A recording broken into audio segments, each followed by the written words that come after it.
নমস্কার বন্ধুরা, কথক কৌশিকের গল্পের আসরে আপনাদের স্বাগত। আশা করি আপনারা সবাই সুস্থ আছেন। বন্ধুরা, আজ শুরু করছি প্রাণের লেখক বিভূতিভূষণ বন্দ্যোপাধ্যায় রচিত দুই বাড়ি। আজের প্রথম পর্ব।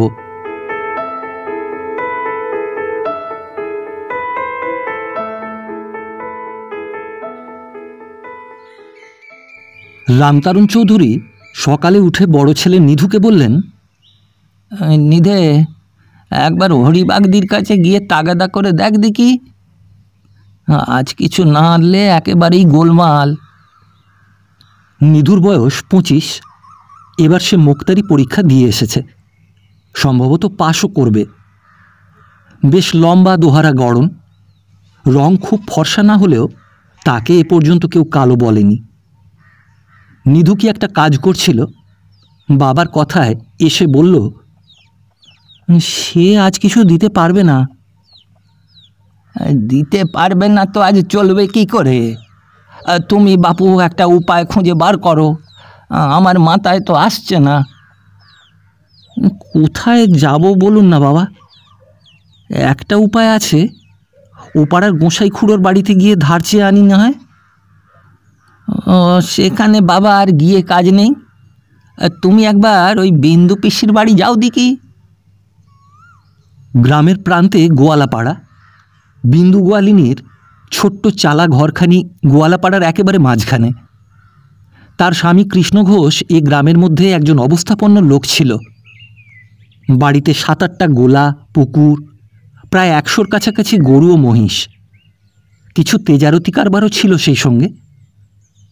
দুঃখের মধ্যে ছিল এই যে কৃষ্ণ ঘোষ নিঃসন্তান। অনেক পূজা মানত করে এলেও কোনো ফল হয়নি।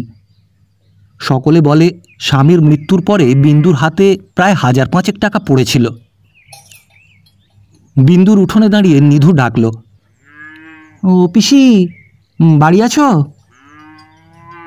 বিন্দু বাড়ির ভেতর বাসন মাজছিল। ডাক শুনে এসে বলল, কে গা? ও নিধু, কি বাবা, কি মনে করে? এই বাবা পাঠিয়ে দিলে। কেন বাবা? আজ খরচের বড় অভাব আমাদের, কিছু ধার না দিলে চলছে না পিসি। বিন্দু বিরক্ত মুখে পেছন ফিরে প্রস্থানোদ্যত হয়ে বলল, ধার নিয়ে বসে আছি তোমার সকালবেলা? গায়ে শুধু ধার দাও আর ধার দাও। টাকাগুলো 12 ভূতে দিয়ে না খাওয়ালে আমার আর চলছে না যে। হবে না বাপু, ফিরে যাও। নিধু দেখল এই বুড়ি আজকের সংসার চলবার একমাত্র ভরসা। এ যদি এভাবে মুখ ঘুরিয়ে চলে যায়, তবে আজ সকলকে উপবাসে কাটাতে হবে। একে যেতে দেওয়া হবে না। নিধু ডাকল, ও পিসি, শোনো, একটা কথা বলি। না বাপু, আমার এখন সময় নেই। একটা কথা শোনো না। বিন্দু একটু থেমে অর্ধেকটা ফিরে বলল, কি বলো না? কিছু দিতে হবে পিসি, নইলে আজ বাড়িতে হাঁড়ি চড়বে না, ওই বাবা বলে দিয়েছে। হাঁড়ি চড়বে না তো আমি কি করব? এত বড় বড় ছেলে বসে আছো চৌধুরী মশাইয়ের, টাকা পয়সা আনতে পারো না? কি হলে হাঁড়ি চড়ে? এই 1 টাকার কমে চড়বে না পিসি। টাকা দিতে পারবো না। ধামা নিয়ে এসো, 2 কাটা চাল নিয়ে যাও। বারে, আর তেল, নুন, মাছ তরকারির পয়সা? চাল জোটে না মাছ তরকারি? লজ্জা করে না বলতে? 4 আনা পয়সা নিয়ে যাও আর 2 কাটা চাল। যাকে পিসি, দাও তুমি 8 আনা পয়সা আর চাল। বিন্দু মুখ ভারী করে বলল, তোমাদের হাতে পড়লে কি আর ছাড়ান কাড়ান আছে বাবা? যথা সর্বস্ব না শুষে নিয়ে এ গাঁয়ের লোক আমায় রেহাই দেবে কখনো? যাও, তাই নিয়ে যাও। আমায় এখন ছেড়ে দাও যে বাঁচি। নিধু হেসে বলল, তোমায় বেঁধে রাখিনি তো পিসি, টাকা ফেলো, ছেড়ে দিচ্ছি। বিন্দু সত্যি বাড়ির ভেতর থেকে একটা টাকা এনে নিধুর হাতে দিয়ে বলল, যাও, এখন ঘাট থেকে নেমে যাও বাপু, যে বাঁচি আমি। নিধু হেসে বলে, তা দরকার পড়লে আবার ঘাড়ে এসে চাপবো বই কি। আবার চাপলে দেখিয়ে দেবো মজা, চেপে দেখো কি হয়। নিধু বাড়ি এসে বাবার হাতে টাকা দিয়ে বলল, বিন্দু পিসির সঙ্গে একরকম ঝগড়া করে টাকা নিয়ে এলাম বাবা, এখন কি ব্যবস্থা করা যাবে? পিতা পুত্রের কথা শেষ হয়নি এমন সময় পথের মোড়ে গ্রামের ছনু জেলেকে মাছের ডালা মাথায় যেতে দেখা গেল। রামতারণ হাঁক দিলেন, ও বাবা ছনু, এই শুনে যা, কি মাছ? ও ছনু। ছনু জেলে এদের বাড়ির ত্রিসীমানা ঘেঁষে যায় না কখনো। সে বহুদিনের তিক্ত অভিজ্ঞতা দিয়ে বুঝেছে এ বাড়িতে ধার দিলে পয়সা পাবার কোনো আশা নেই। আজ রামতারণের একেবারে সামনে পড়ে বড় বিব্রত হয়ে উঠল। রামতারণ পুনর্বার হাঁক দিলেন, ও ছনু, শোনো বাবা, কি মাছ? ছনু অগত্যা ঘাড় ফিরিয়ে এদিকে চেয়ে বলল, ওই খয়রা মাছ। এদিকে এসো, দিয়ে যাও। গ্রামের মধ্যে ভদ্রলোকের সঙ্গে বেয়াদবি করা ছনুর সাহসে কুলোল না, নয়তো মনের মধ্যে অনেক কড়া কথা রামতারণ চৌধুরীর বিরুদ্ধে জমা হয়েছিল। সে কাছে এসে ডালা নামিয়ে বলল, কত সের মাছ নেবেন? দাও আনা দুইয়ের দেখি, বলে রামতারণ চুপড়ির ভেতর থেকে নিজেই বড় বড় মাছ বেছে তুলতে লাগলেন। ছনু বলল, আর নেবেন না বাবু, ওই 2 আনার মাছ হয়ে গিয়েছে। আরে বলি, ফাউ তো দিবি, 2 আনার মাছ এক জায়গায় একসঙ্গে নিচ্ছি, ফাউ দিবি নে? মাছ দিয়ে ডালা তুলতে তুলতে ছনু বিনীতভাবে বলল, বাবু পয়সাটা? রামতারণ বিস্ময়ের সুরে বললেন, সে কি রে, এই সকালবেলা নাইনি দুইনি, এখন বাক্স ছুঁয়ে পয়সা বার করব কি করে? তোর কি বুদ্ধি শুদ্ধি সব লোপ পেয়ে গেল রে ছনু? ছনু মাথা চুলকোতে চুলকোতে বলল, না না, তা বলিনি বাবু, তবে 8 দিনের পয়সাটা তো বাকি আছে কি না? এই সব শুধু 4.5 আনা পয়সা এই 2 দিনের, আর ওদিকে ধরুন ওই 9 আনা। রামতারণ তাচ্ছিল্যের ভাবে ঘাড় নেড়ে বললেন, যা এখন যা, ওসব হিসেবের সময় নয় এখন। গ্রামের ভদ্রলোক বাসিন্দা যাঁরা, তাঁরা চিরকাল এইভাবে গ্রামের নিম্ন শ্রেণীর কাছ থেকে কখনো চোখ রাঙিয়ে কখনো মিষ্ট কথায় তুষ্ট করে ধারে জিনিসপত্র খরিদ করে চালিয়ে আসছেন। এই গ্রামের সনাতন প্রথা, এর বিরুদ্ধে আপিল নেই। সুতরাং ছনু মুখ বুজে চলে যাবে এই নিশ্চিত। কিন্তু সন্ধেবেলা রামতারণ চৌধুরী কাছারি বাড়ির ডাক পেয়ে সেখানে উপস্থিত হয়ে বিস্ময়ের সঙ্গে দেখলেন ছনু তার প্রাপ্য পয়সার জন্য কাছারিতে নালিশ করেছে। কাছারির নায়েব দুর্গাচরণ হালদার, ব্রাহ্মণ, বাড়ি নদিয়া জেলায়। এই গ্রামের কাছারিতে আজ 10-12 বছর আছেন। নায়েব মশায়ের হাঁক ডাক এদিকে খুব বেশি। সুবিবেচক বলে তার খ্যাতি থাকায় জেলা কোর্টে আজ বছর কয়েক জুরি নির্বাচিত হয়েছেন। অজ্ঞ প্রজাদের কাছে তিনি গল্প করেন, বাপু হে, 7 দিন ধরে জেলায় ছিলাম, মস্ত বড় খুনি মামলা, আসামির ফাঁসি হয় কেউ রদ করতে পারত না। আমি সব দিক শুনে ভেবে চিনতে বললাম, তা হয় না, এ লোক নির্দোষ। জজ সাহেব বললেন, নায়েব মশায়ের কথা ঠিক, আমি আসামিকে খালাস দিলাম। এক কথায় খালাস হয়ে গেল। রামতারণ কিছু বলবার পূর্বেই নায়েব মশাই বললেন, চৌধুরী মশাই, এইসব সামান্য জিনিস আমাদের কাছে আসে, এটা আমরা চাই নে। ছনু বলছিল সে নাকি আপনার কাছে অনেক দিন থেকে মাছের পয়সা পাবে। রামতারণ গলা ঝেড়ে নিয়ে বললেন, তা আমি কি দেব না বলেছি? না, তা বলেননি, কিন্তু সে বেচারাও তো গরিব, কতদিন ধার দিয়ে বসে থাকতে পারে? 2-1 দিনের মধ্যে শোধ করে দিয়ে দিন। আচ্ছা যা ছনু, তোর হয়ে গেল, তুই যা। ছনু চলে গেলে রামতারণ বললেন, আগে দেব তো নিশ্চয়ই, তবে আজকাল একটু টানাটানি যাচ্ছে কি না?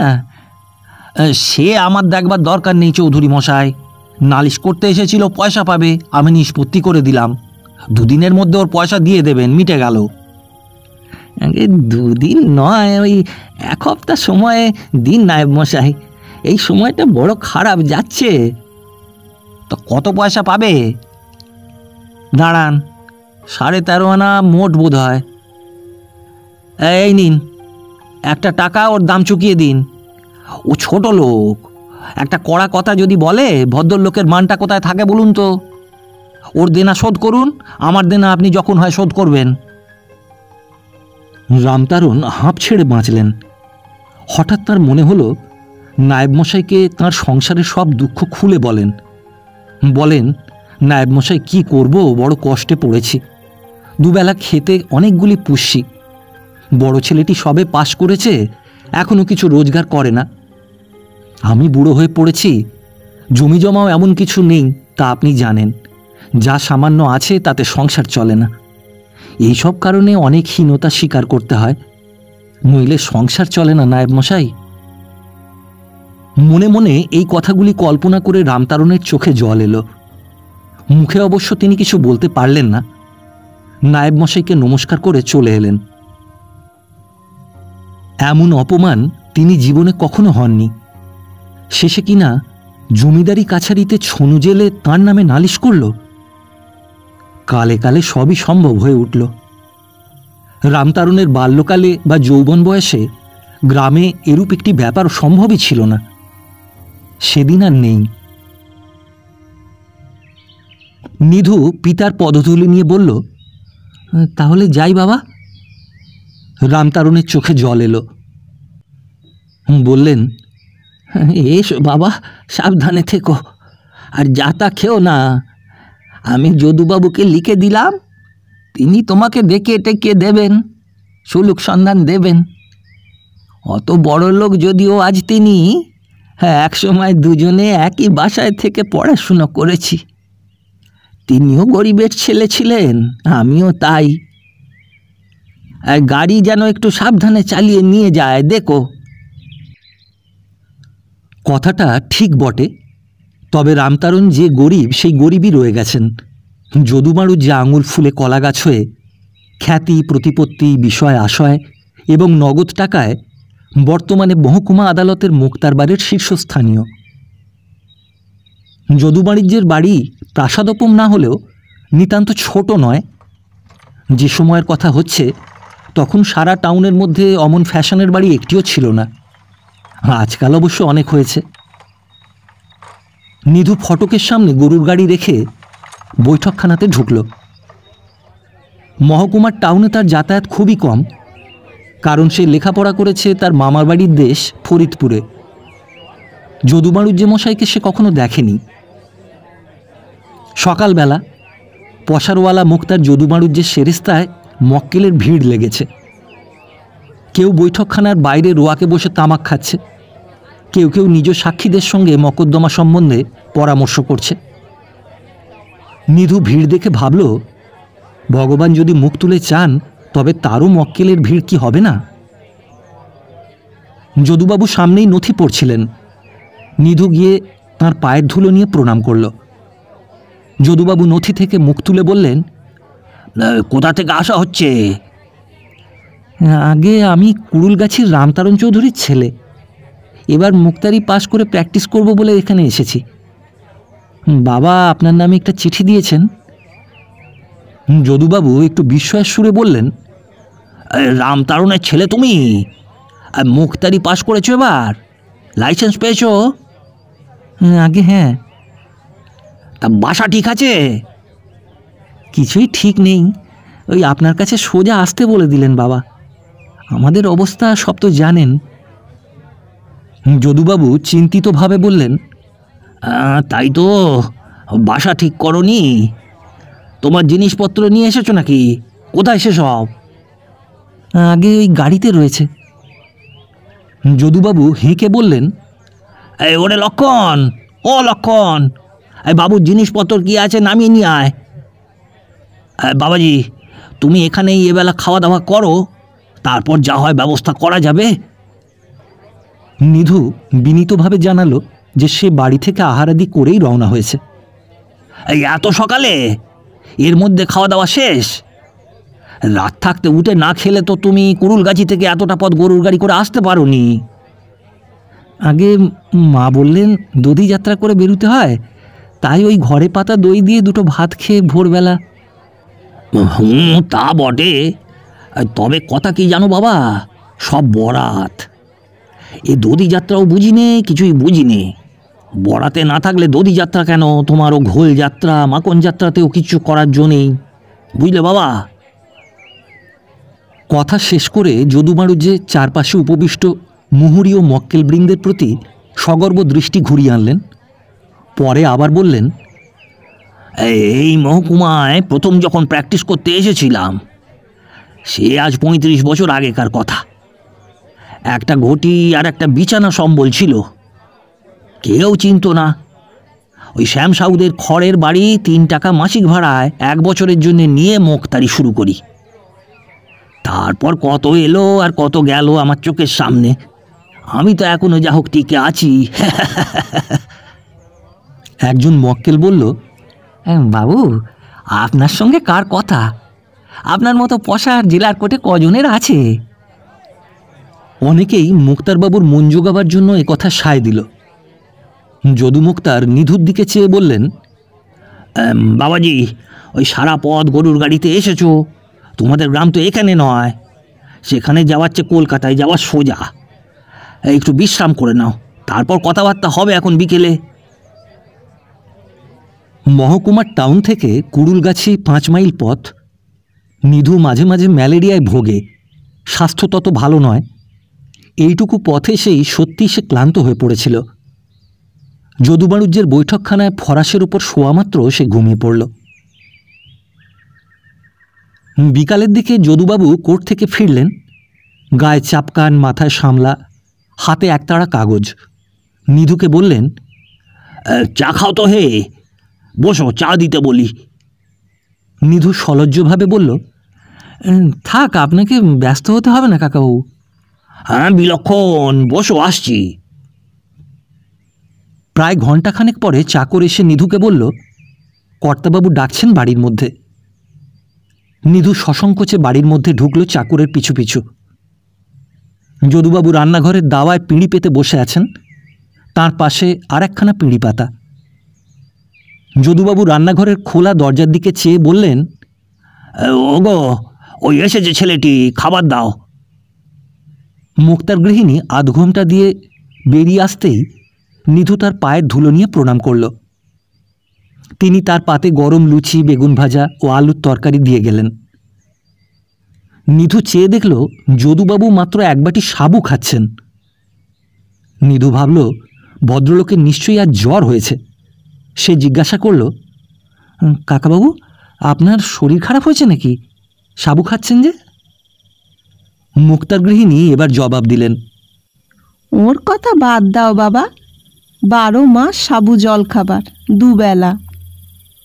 যদুবাবু বললেন, হজম হয় না বাবাজি, আর হজম হয় না। আর কি তোমাদের মতো বয়স আছে? ওই 1 বাটি সাবু খেলাম রাত্রে, আর কিচ্ছু না। বড্ড খিদে পায় তো 2খানি সুজির রুটি আর একটু মাছের ঝোল, তাও সব দিন নয়।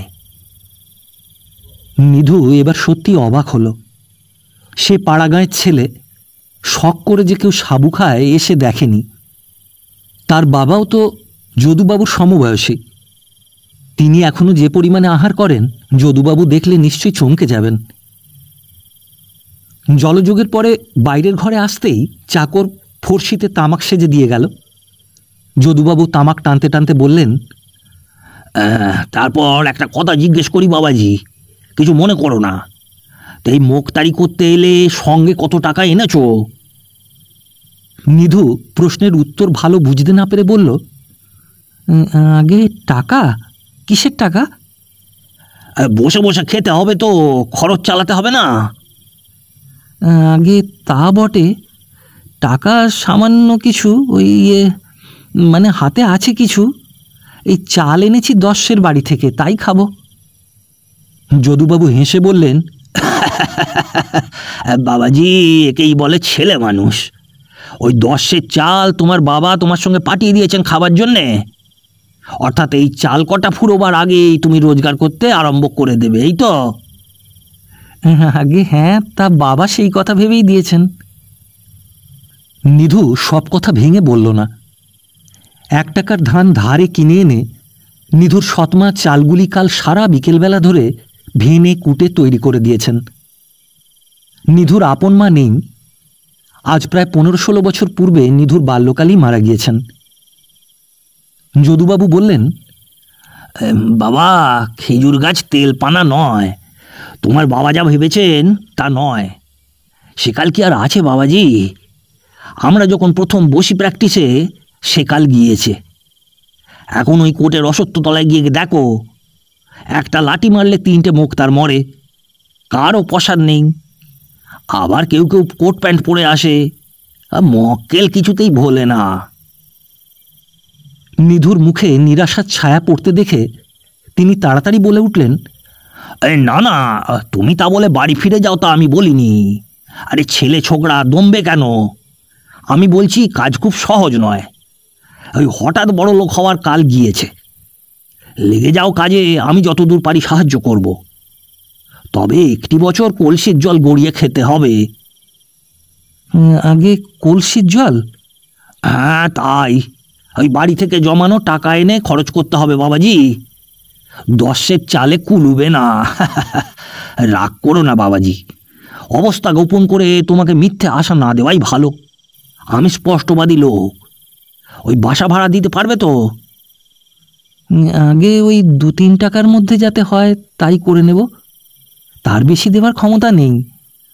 বাবার অবস্থা সব জানেন তো আপনি।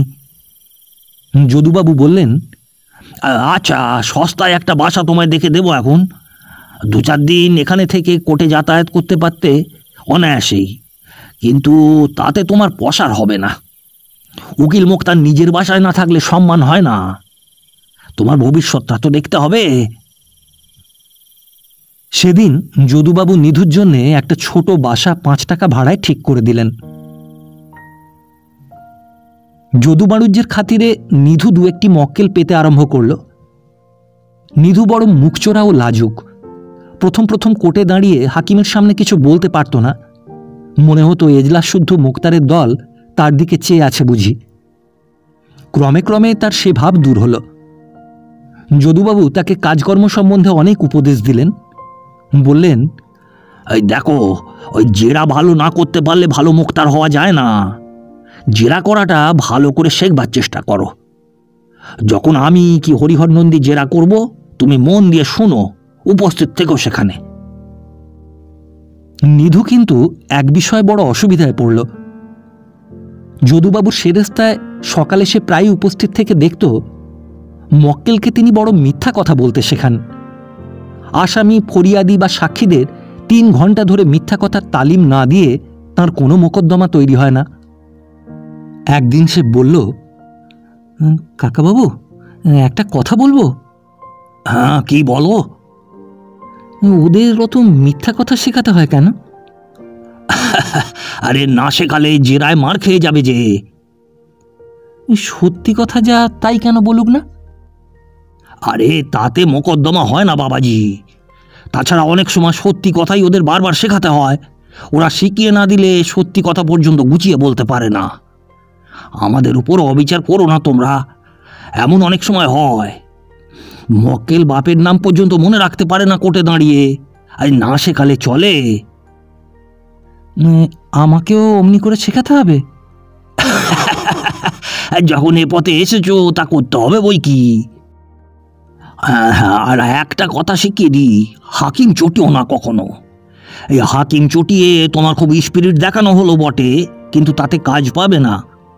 হাকিম চটালে নানা অসুবিধে। এই মক্কেল যদি জানে অমুক মুক্তারের উপর হাকিম সন্তুষ্ট নয়, তার কাছে কোনো মক্কেল ঘেঁষবে না।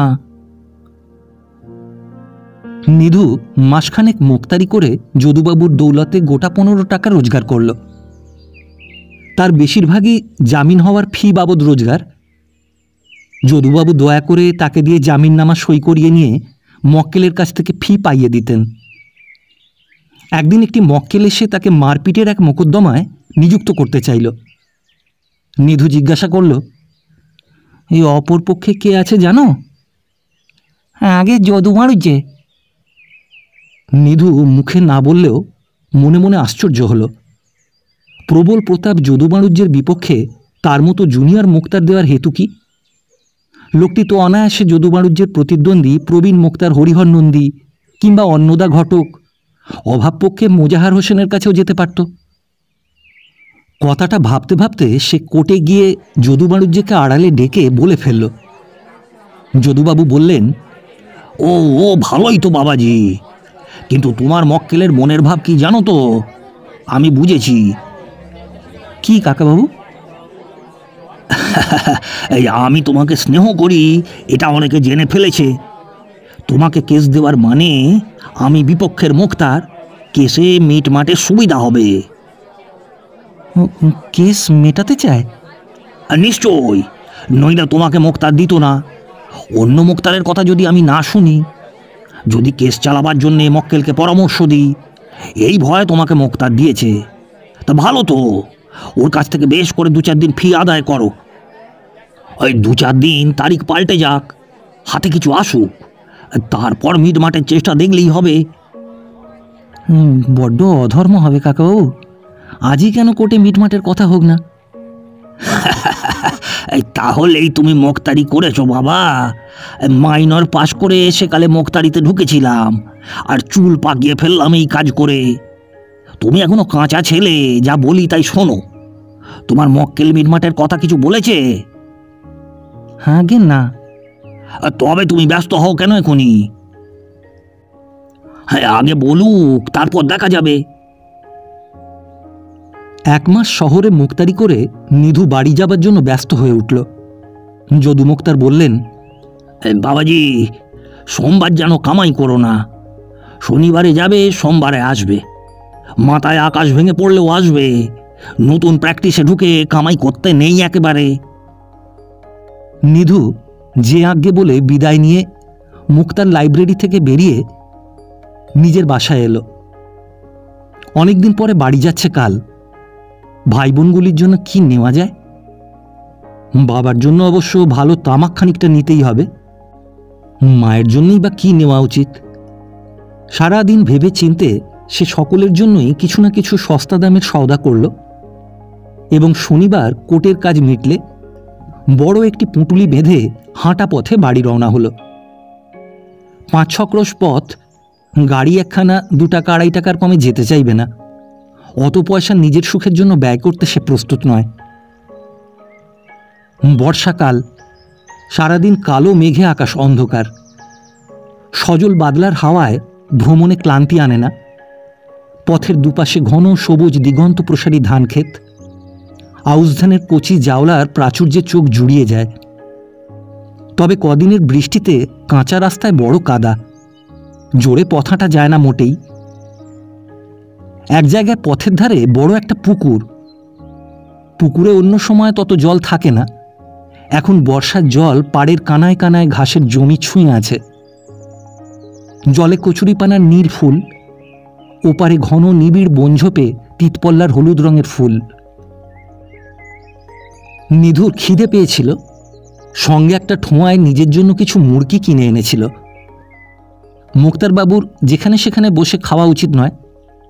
সে এদিক ওদিক চেয়ে ঠোঙা থেকে মুরগি বের করে জলযোগ সম্পন্ন করল। বেলা পড়ে আসার সঙ্গে সঙ্গে সে তাদের গ্রামের পাশের গ্রাম সন্দেশপুরে ঢুকল। সন্দেশপুর চাষা গাঁ। রাস্তার ধারে তালের গুঁড়ির খুঁটি লাগানো মক্তব ঘর। মক্তবের মৌলভী সাহেব তখনও ছাত্রদের ছুটি দেননি, যদিও আজ শনিবার। তারা মক্তব ঘরের সামনের প্রাঙ্গণে সারি দিয়ে দাঁড়িয়ে তারস্বরে নামতা পড়ছে। মৌলভী ডাকলেন, ও নিধিরাম, শুনে যাও হে। মৌলভী সাদা দাড়িওয়ালা বৃদ্ধ ব্যক্তি, তার বাবার চেয়েও বয়সে বড়। নিধিরামকে তিনি এতটুকু দেখেছেন। নিধিরাম দাঁড়িয়ে বলল, আর বসবো না মৌলভী সাহেব, যাই, বেলা নেই আর। এখনো স্কুল ছুটি দাওনি যে? আরে এসো না, শুনে যাও।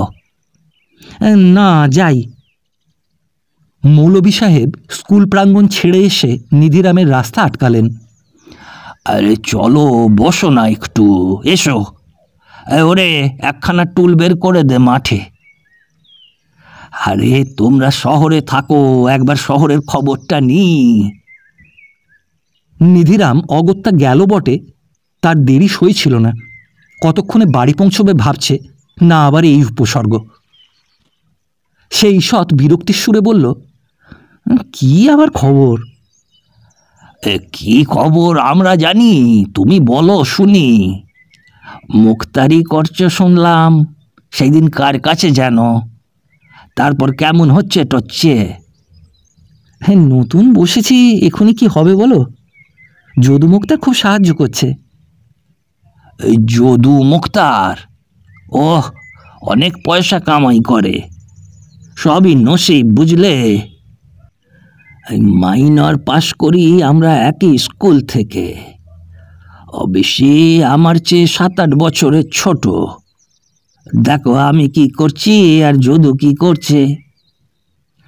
হ্যাঁ, বাবারও তো ক্লাস ফ্রেন্ড, বাবাই বা কি করছেন তাও দেখো। তাই বলছি, সবই নসিব। একটা ডাব খাবে? এই পাগল, শ্রাবণ মাসের সন্ধ্যাবেলা ডাব খাবো কি? ঠান্ডা লেগে যাবে যে। তুমি তো তামাকও খাও না, তোমাকে দিই কি?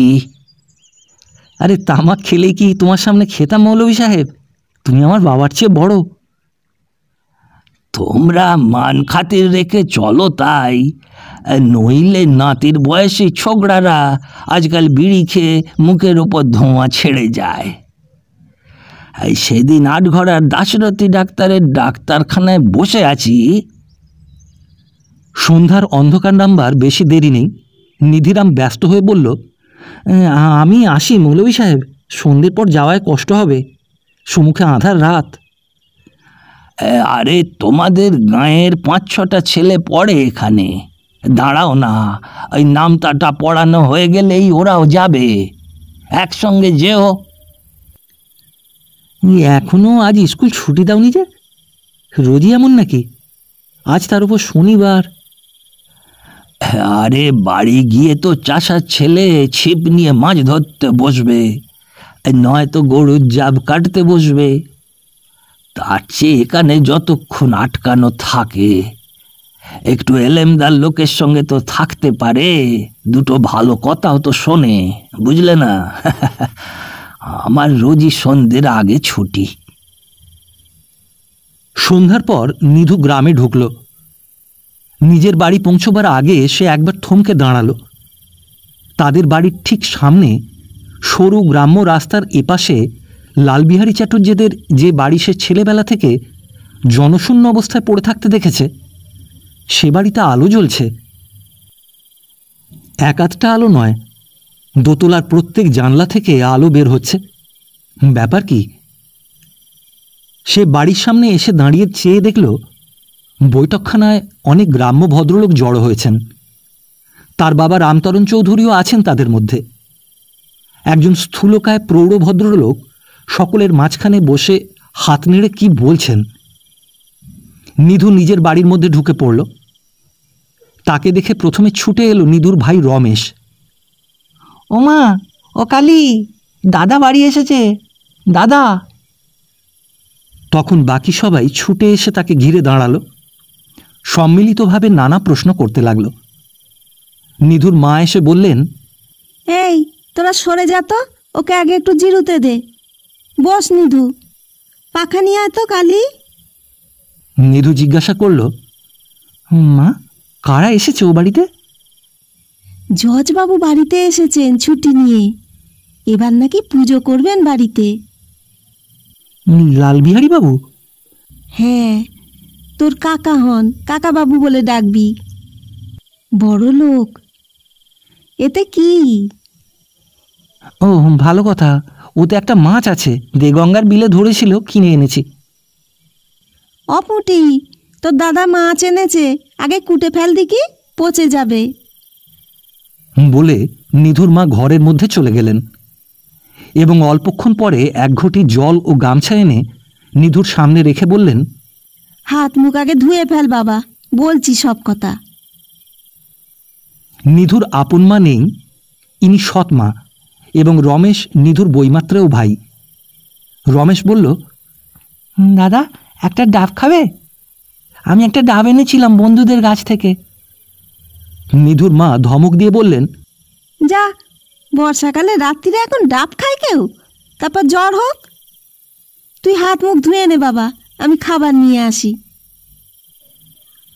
খাবার অন্য কিছু নয়, চাল ভাজা আর শহর থেকে সে বাড়ির জন্য যে ছানার গজা এনেছে তাই দুখানা। জলপান শেষ করে নিধু কৌতূহলবশত লালবিহারীবাবুর বৈঠকখানার বাইরে গিয়ে দাঁড়িয়ে দেখতে লাগল। সেই স্থূলকায় ভদ্রলোকটি তাকে দেখতে পেয়ে বললেন, এই ওখানে দাঁড়িয়ে কে? ভেতরে এসো না।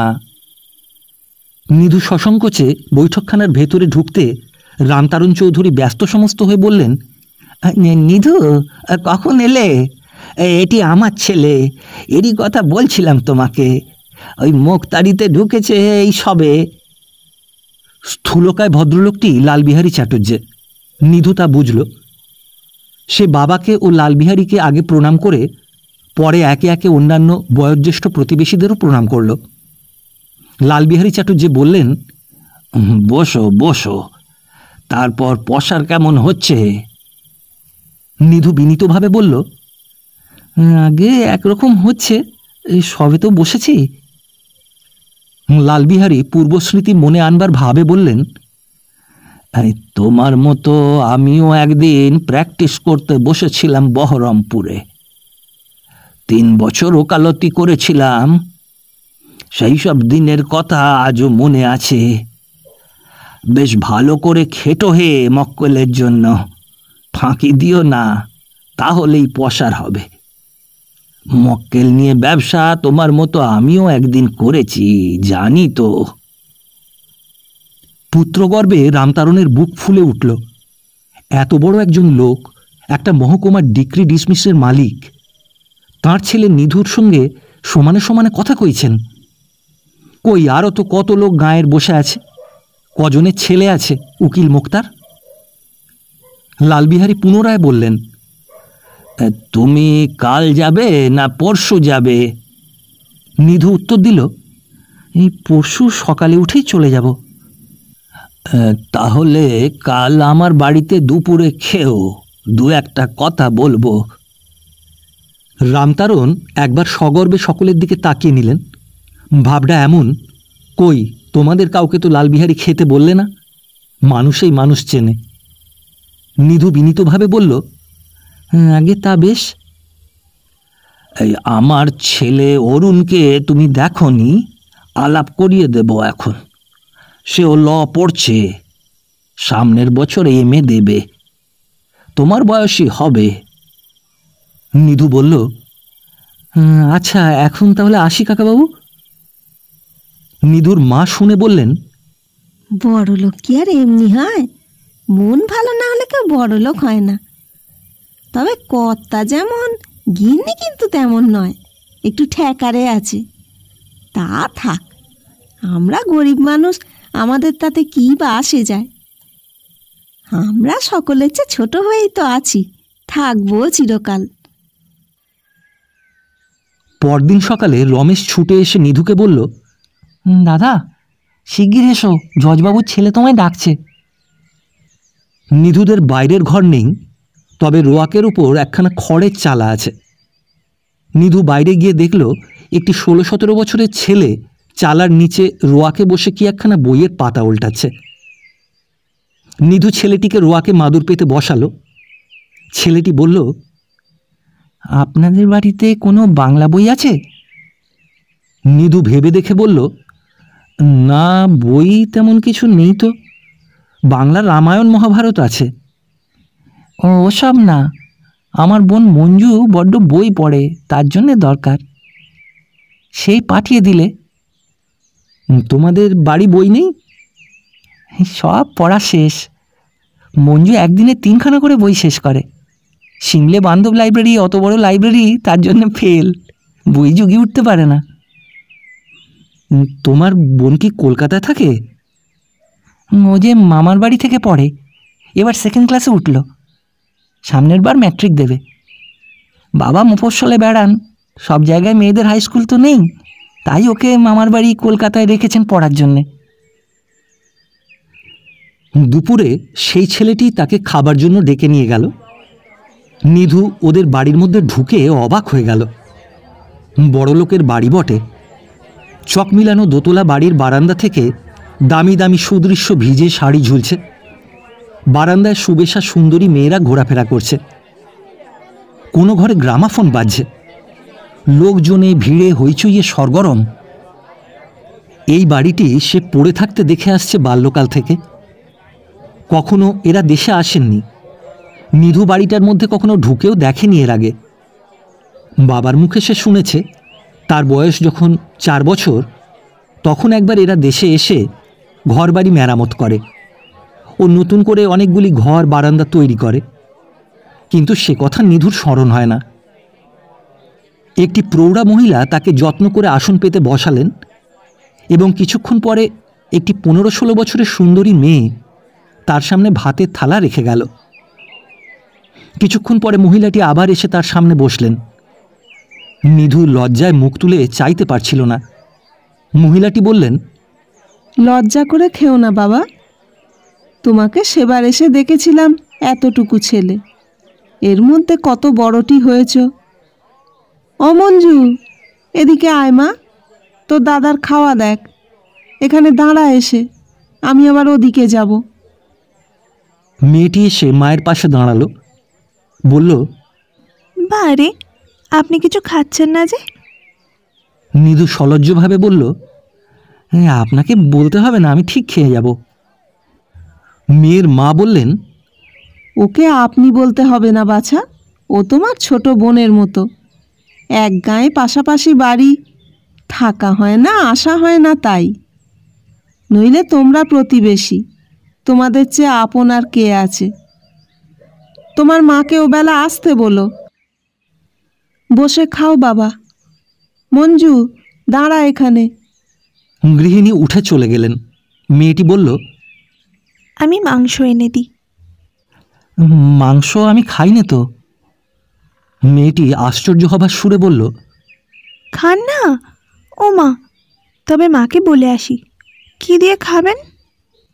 নিধু এবার হেসে বলল, সেই জন্য তোমায় ব্যস্ত হতে হবে না। এই আয়োজন হয়েছে, আমার পক্ষে এত খেয়ে ওঠা শক্ত। সঙ্গে সঙ্গে সে ভাবল, এর অর্ধেক রান্নাও তাদের বাড়িতে বিশেষ কোনো পূজা পার্বণ কি উৎসবেও কোনো দিন হয় না। বড়লোকেরা প্রত্যহ কি এমনই খেয়ে থাকে? মহকুমায় যদু মুক্তারের বাড়ি সে খেয়েছে, এর থেকে সে অনেক খারাপ। বহু লোক সেখানে খায়, সে একটা হোটেলখানা বিশেষ। খাওয়ার পরে সে বাইরে আসছিল, ছেলেটি তাকে বলল, আসুন, আমার আঁকা ম্যাপ আর মঞ্জুর হাতে গড়া মাটির পুতুল দেখে যান। এই সময় লালবিহারীবাবু কোথা থেকে বেরিয়ে ফিরলেন। নিধুকে দেখে ব্যস্ত হয়ে বললেন, খাওয়া হয়েছে বাবা? হ্যাঁ, আগে এই উঠলাম খেয়ে। বেশ পেট ভরেছে তো? আমি তো দেখতে পারলুম না, ওই মাঠে একটি পৈতৃক জমি আজ 3-4 বছর বেদখল করেছে, তাই দেখতে গিয়েছিলুম। না কাকাবাবু, সেজন্য ভাববেন না, অতিরিক্ত খাওয়া হয়ে গেল। খুড়িমা ছিলেন বসে। লালবিহারীবাবু ঘরের মধ্যে ঢুকলেন। ছেলেটির নাম বীরেন।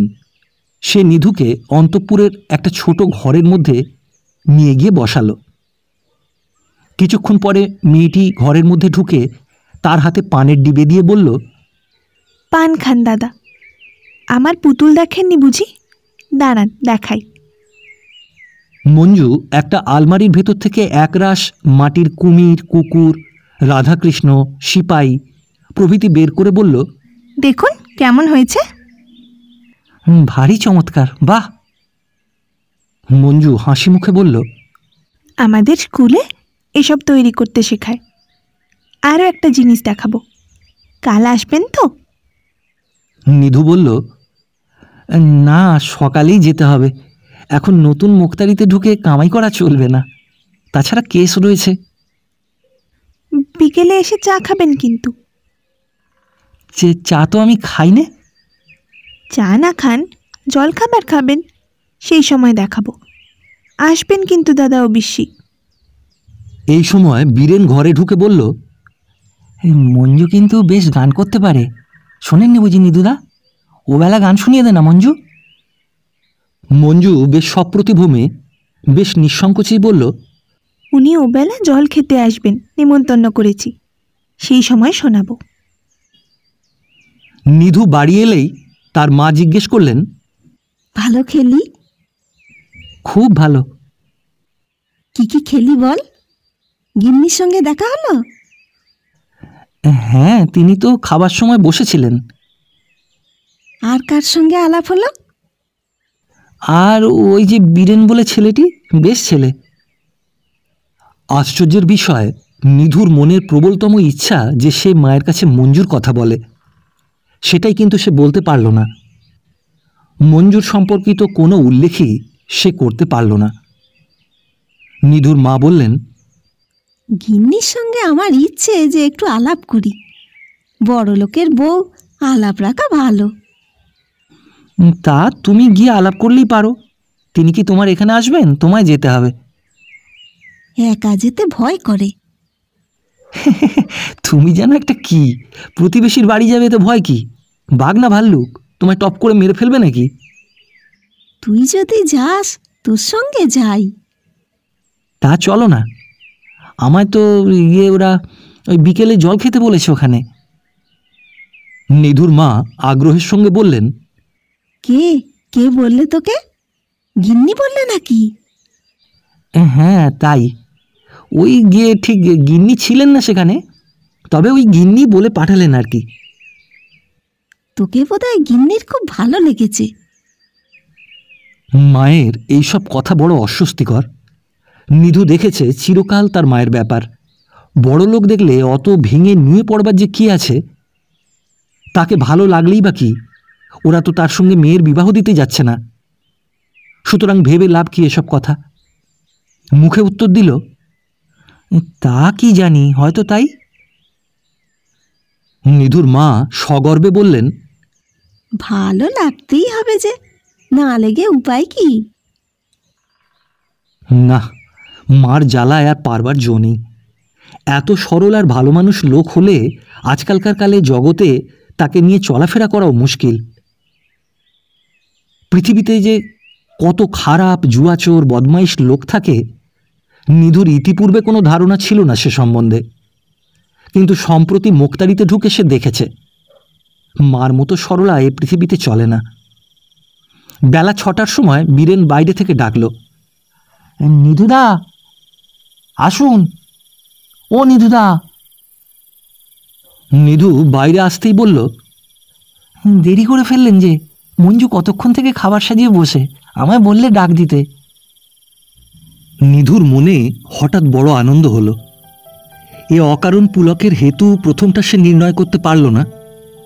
পরে ভেবে দেখল মঞ্জু তার জন্য খাবার নিয়ে বসে আছে, এই কথাটা তার আনন্দানুভূতির উৎস। বেশ দাদা, এই বুঝি আপনার বিকেল? নিধু রোয়াকের একপাশে গিয়ে গোচরের মতো বসল। এবার সে আরো বেশি সংকোচ বোধ করতে লাগলো, কারণ বিকালে আরো 2-3টি মহিলা সাজগোজ করে এদিক ওদিক ত্রস্ত লঘুপদে ঘোরাফেরা করে সংসারেরও রান্নাঘরের কাজকর্ম দেখছেন। চা খাবেন না ঠিক? না, শরীর খারাপ হয় খেলে, অভ্যেস নেই তো। তবে থাক, একটু শরবত করে দেব? ওসবের দরকার নেই, থাক। কিন্তু আমি সেই জন্য আরো এলাম। মঞ্জু বিস্ময়ের সুরে বলল, কি জন্যে? এটা মঞ্জুর ভান। নিধু কি বলছে তা সে কথা পারতেই বুঝেছে। নিধু বলল, এই তোমার গান শুনবো, তাছাড়া আমার মা আসবেন এক্ষুনি। জ্যাঠাইমা? বাহ, এ কথা তো বলেননি এতক্ষণ। মঞ্জু মাকে ডাক দিয়ে বলল, ও মা, শুনছো? জ্যাঠাইমা পাশের বাড়ির, আজ এক্ষুনি আসবেন আমাদের বাড়ি। গিয়ে নিয়ে আসবো? না, তোকে যেতে হবে কেন? তুই বরং নিধুকে খাবার দে। পাশের বাড়ি, তিনি ঠিক আসবেন এখন। মঞ্জু নিধুকে খাবার দিয়ে ঘর থেকে চলে গেল এবং পরক্ষণেই আবার এসে সামনে দাঁড়ালো। নিধু জিজ্ঞাসা করল, তুমি কোন ক্লাসে পড়ো? সেকেন্ড ক্লাসে। কোন স্কুলে? শিমলে গার্লস হাই স্কুল। নিধু শিক্ষিতা মেয়ের সঙ্গে কখনো মেশেনি। এসব পাড়াগাঁয়ে মেয়েরা হাই স্কুলে পড়া তো দূরের কথা, অনেকে বাংলা লেখাপড়াই ভালো জানে না। নিধুর মনে হলো সে এমন একটি জিনিস দেখছে যা সে কখনো পূর্বে দেখেনি। তার মনে চিরকাল সাধ ছিল ভালো লেখাপড়া শিখবে, কিন্তু দারিদ্র্যবশত সে সাধ পূর্ণ হলো না। তবুও লেখাপড়ার কথা বলতে সে ভালোবাসে। এ পাড়াগাঁয়ে লেখাপড়া জানা লোক নেই। কলা কুমড়ো চাষের কথা শুনতে বা বলতে তার ভালো লাগে না, অথচ এখানকার গ্রাম্য মজলিসে ওসব কথা ছাড়া অন্য বিষয়ের আলোচনা করবার লোক নেই। নিধু বলল, আচ্ছা, তোমার হিস্ট্রি আছে? অ্যাডিশনাল কি নিয়েছ? অ্যাডিশনাল হিস্ট্রি তো নিয়েছি, আর সংস্কৃত। অঙ্ক না? ও অসুবিধে হয় আমার। নিধু হেসে বলল, হে আমার মতন, আমারও তাই ছিল ম্যাট্রিকে। অঙ্ক আমারও তত সুবিধে হতো না। মঞ্জু হেসে বলল, সেই দিক থেকে বেশ মিলেছে বটে। আপনি কোন বছর ম্যাট্রিক দিয়েছিলেন? এই আজ 6 বছর হলো। কোথায় পড়তেন? মামার বাড়ি থেকে। এই সময় মায়ের গলার আওয়াজ পেয়ে নিধু ব্যস্তভাবে বলল, মা এসেছেন। মঞ্জু বলল, আপনি খান, আমি দেখছি।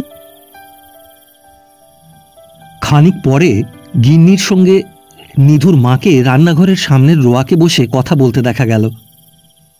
নিধুর মা অত্যন্ত সংকোচের সঙ্গে কথা বলছেন, পাছে তাঁর কথার মধ্যে অত বড় লোকের গিন্নি কোনো দোষ ত্রুটি ধরে ফেলেন, এই ভয়েই যেন তিনি জড়সড়।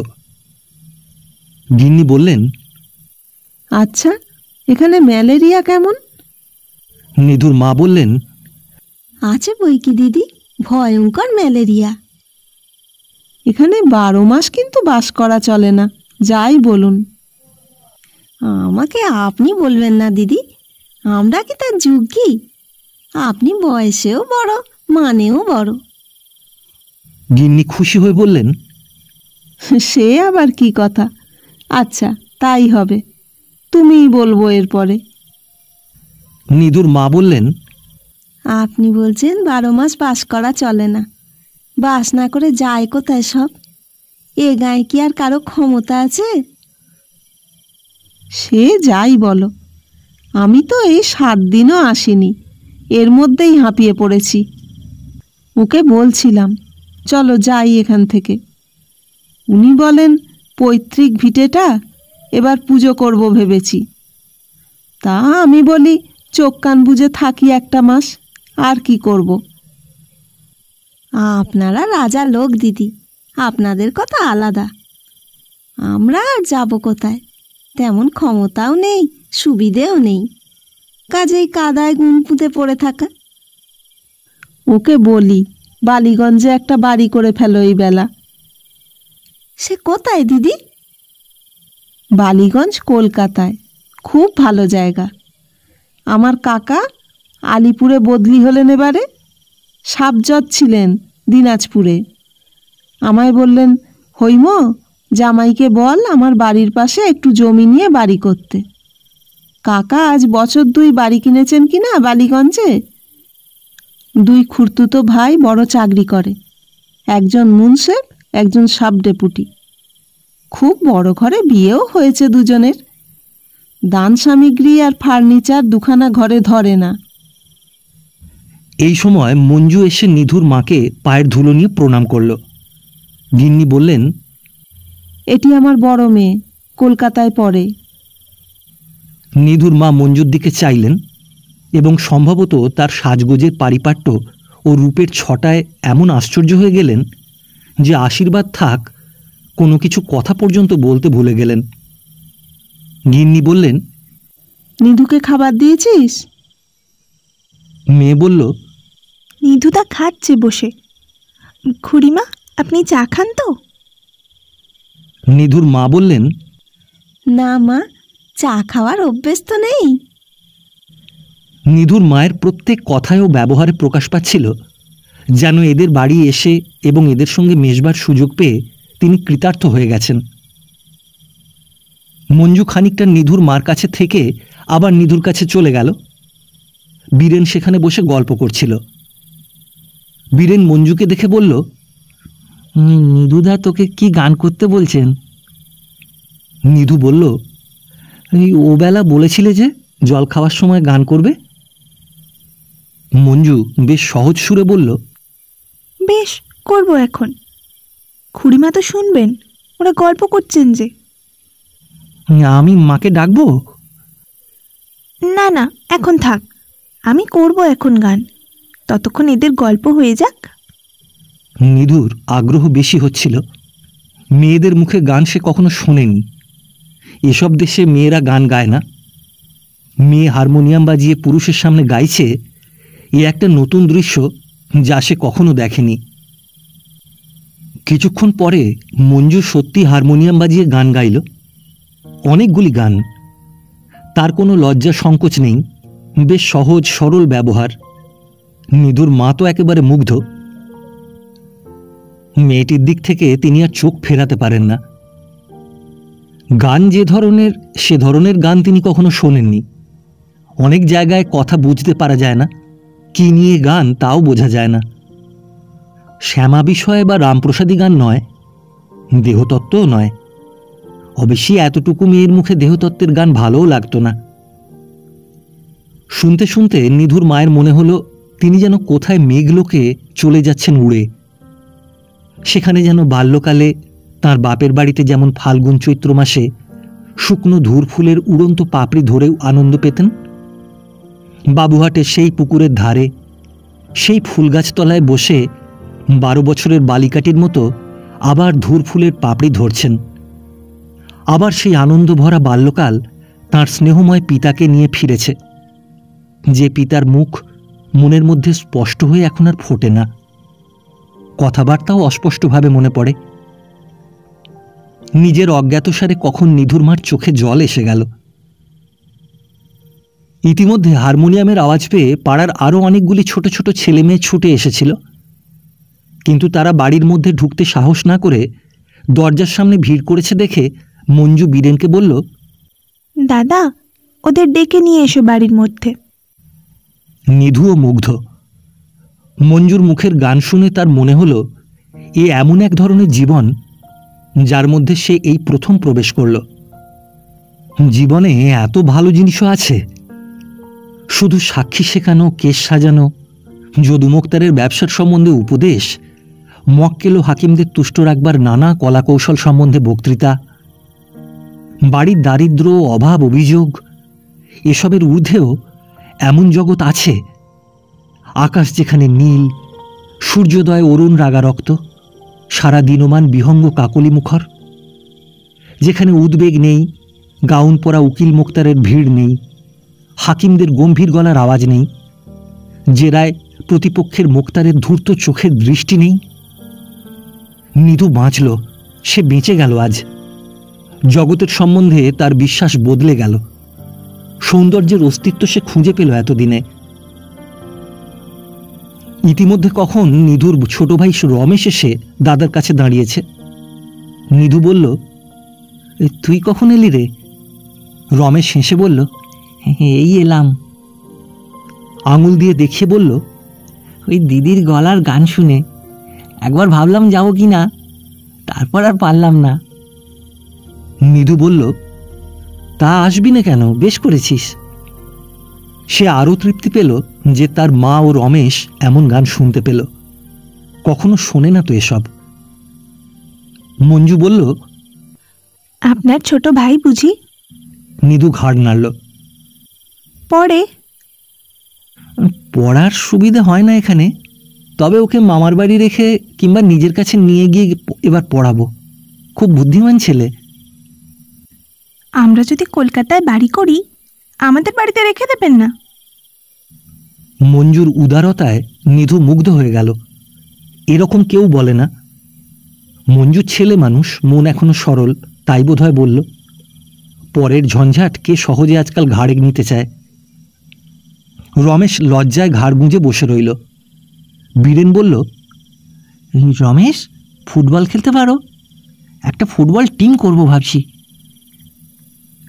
নিধু রমেশের হয়ে উত্তর দিল, এই ফুটবল এখানে কে খেলবে?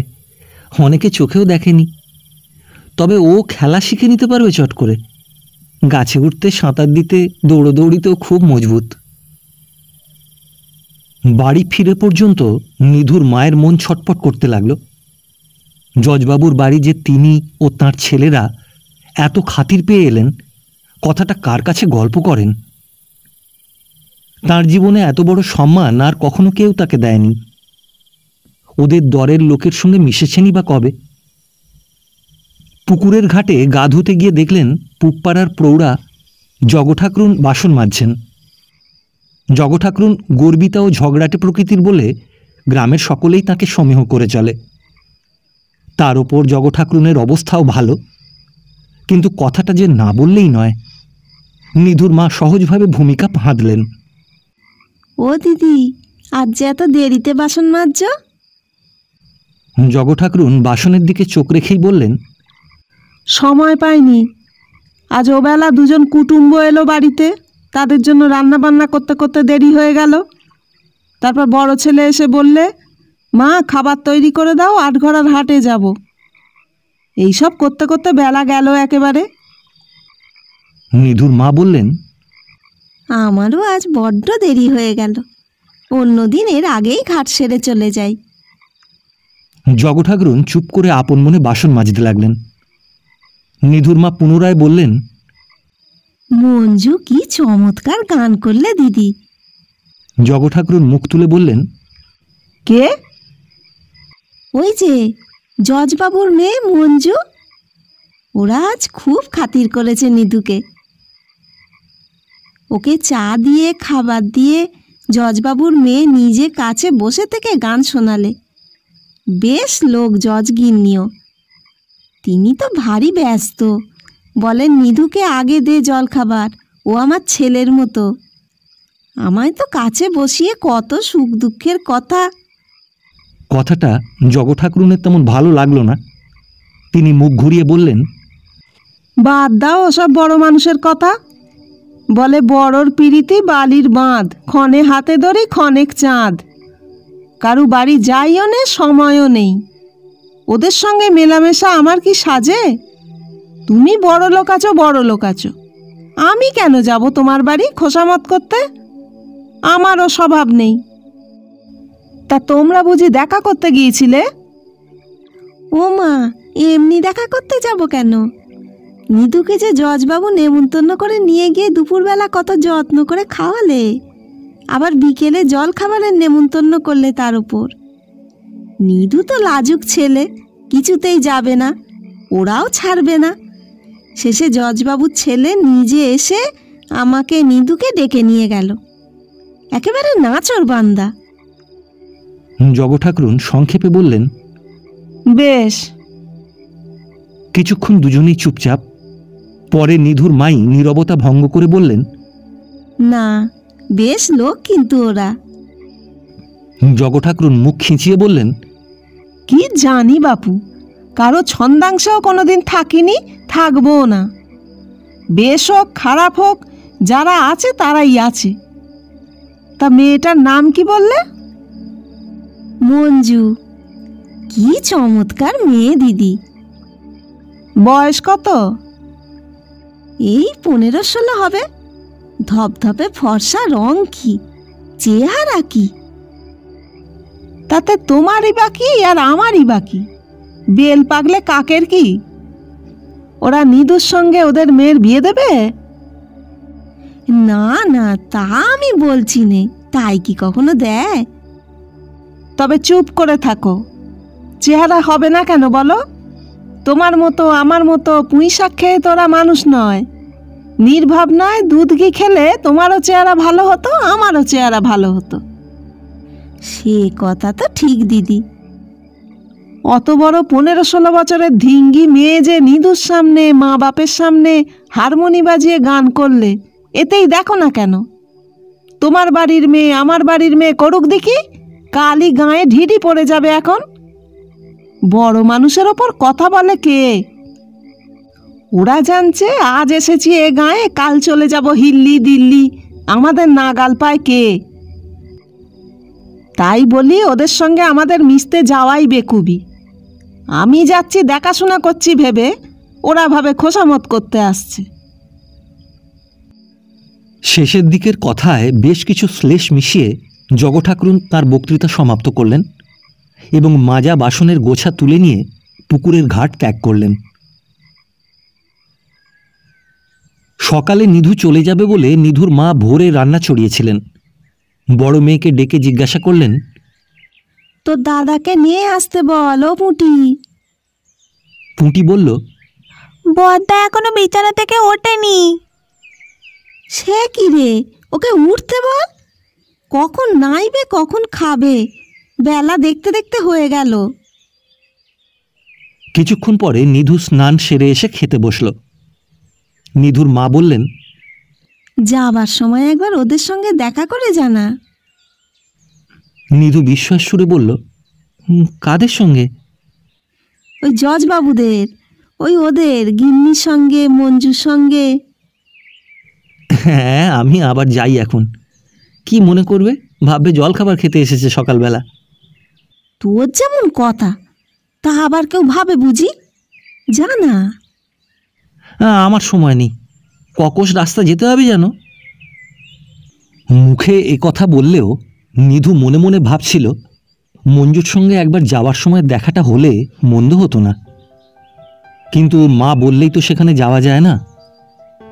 নিধুর মা বললেন, সামনে শনিবারে আসবি কিন্তু, আর পুঁটির জন্য 2 গজ ফিতে কিনে আনিস।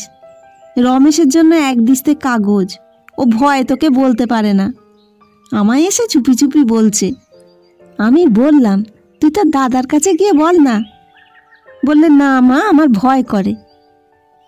নিধু মায়ের পায়ের ধুলো নিয়ে রওনা হবার পূর্বে ছোট ভাই বোনেরা এসে কাড়াকাড়ি করে পায়ের ধুলো নেবার চেষ্টায় পরস্পর ধাক্কাধাক্কি করতে লাগলো।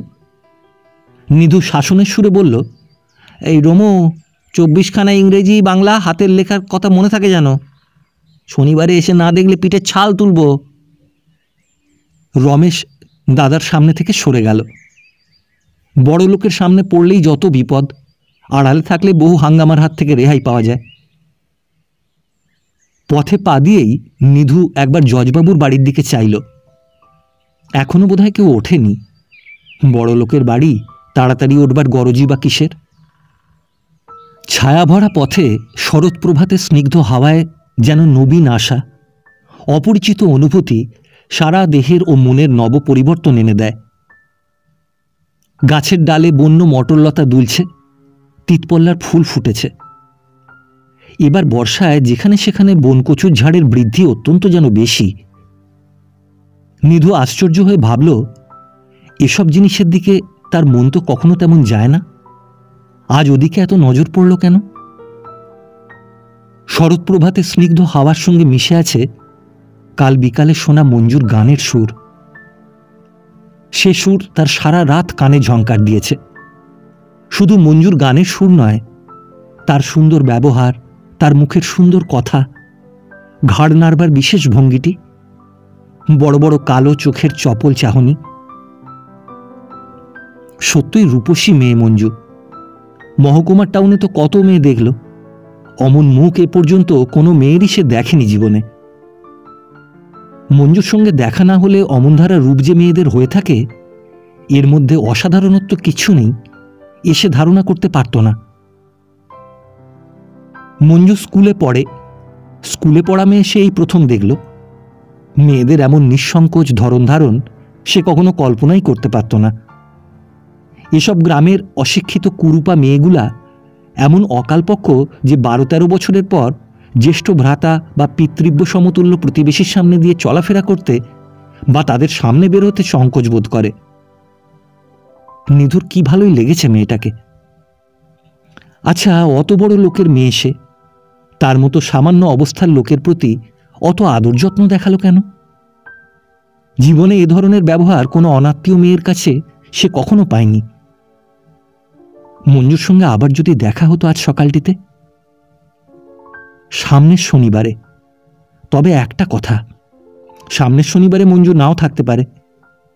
সে স্কুলের ছাত্রী, কতদিন স্কুল কামাই করে এখানে বসে থাকবে? যদি চলে যায়, কথাটা ভাবতে নিধুর যেন রীতিমতো বেদনা বোধ হতে লাগল। পরের মেয়ের প্রতি এ ধরনের মনোভাব তার এই প্রথম। সারা পথ নেশায় আচ্ছন্নভাবে কেটে গেল নিধুর। সামনে ওই সারি সারি আড়ত দেখা দিয়েছে, টাউন আর 8 মাইল পথ। নিজের বাসায় পৌঁছে সে দেখল বাড়িওয়ালার সরকার তার জন্য অপেক্ষা করছে। নিধুকে দেখে বলল, মোক্তারবাবু বাড়ি থেকে আসছেন? হ্যাঁ। কালীবাবু কি ভাড়ার জন্য বসে আছেন?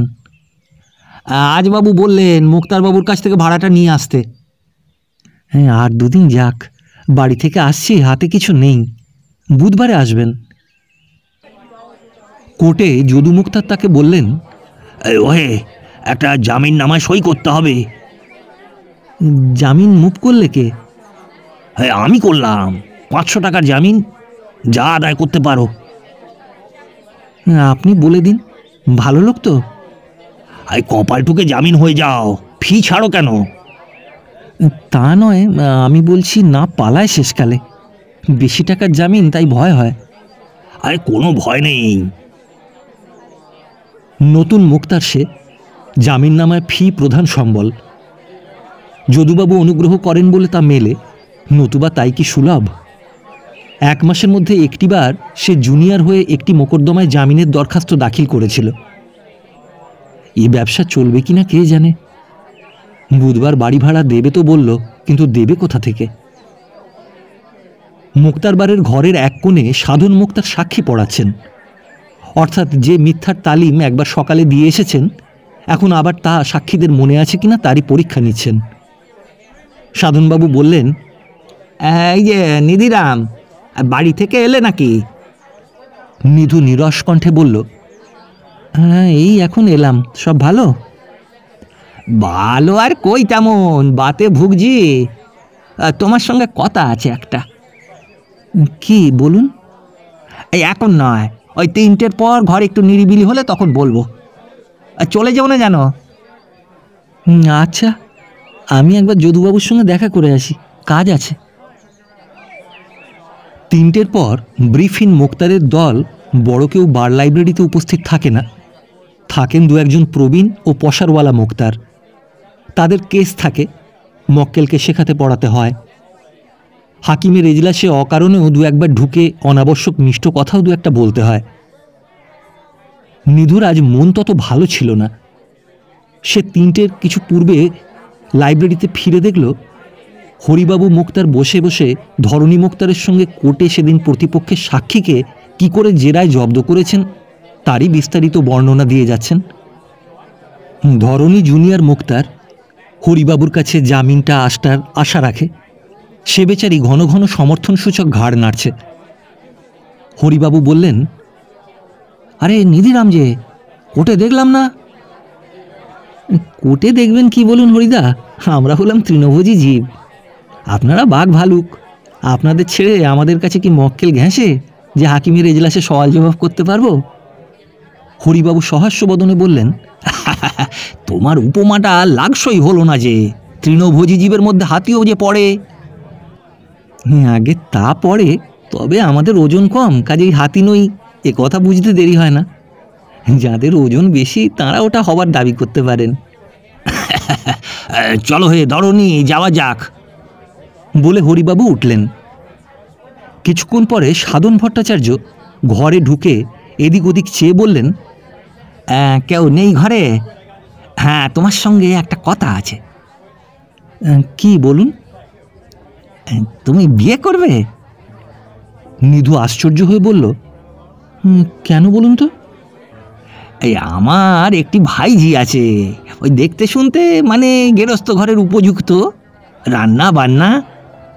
নিধু বাধা দিয়ে বলল, হ্যাঁ খুব ভালো পারে বুঝলাম, কিন্তু আমি বিয়ে করে খেতে দেবো কি? পশার কীরকম দেখছেন তো?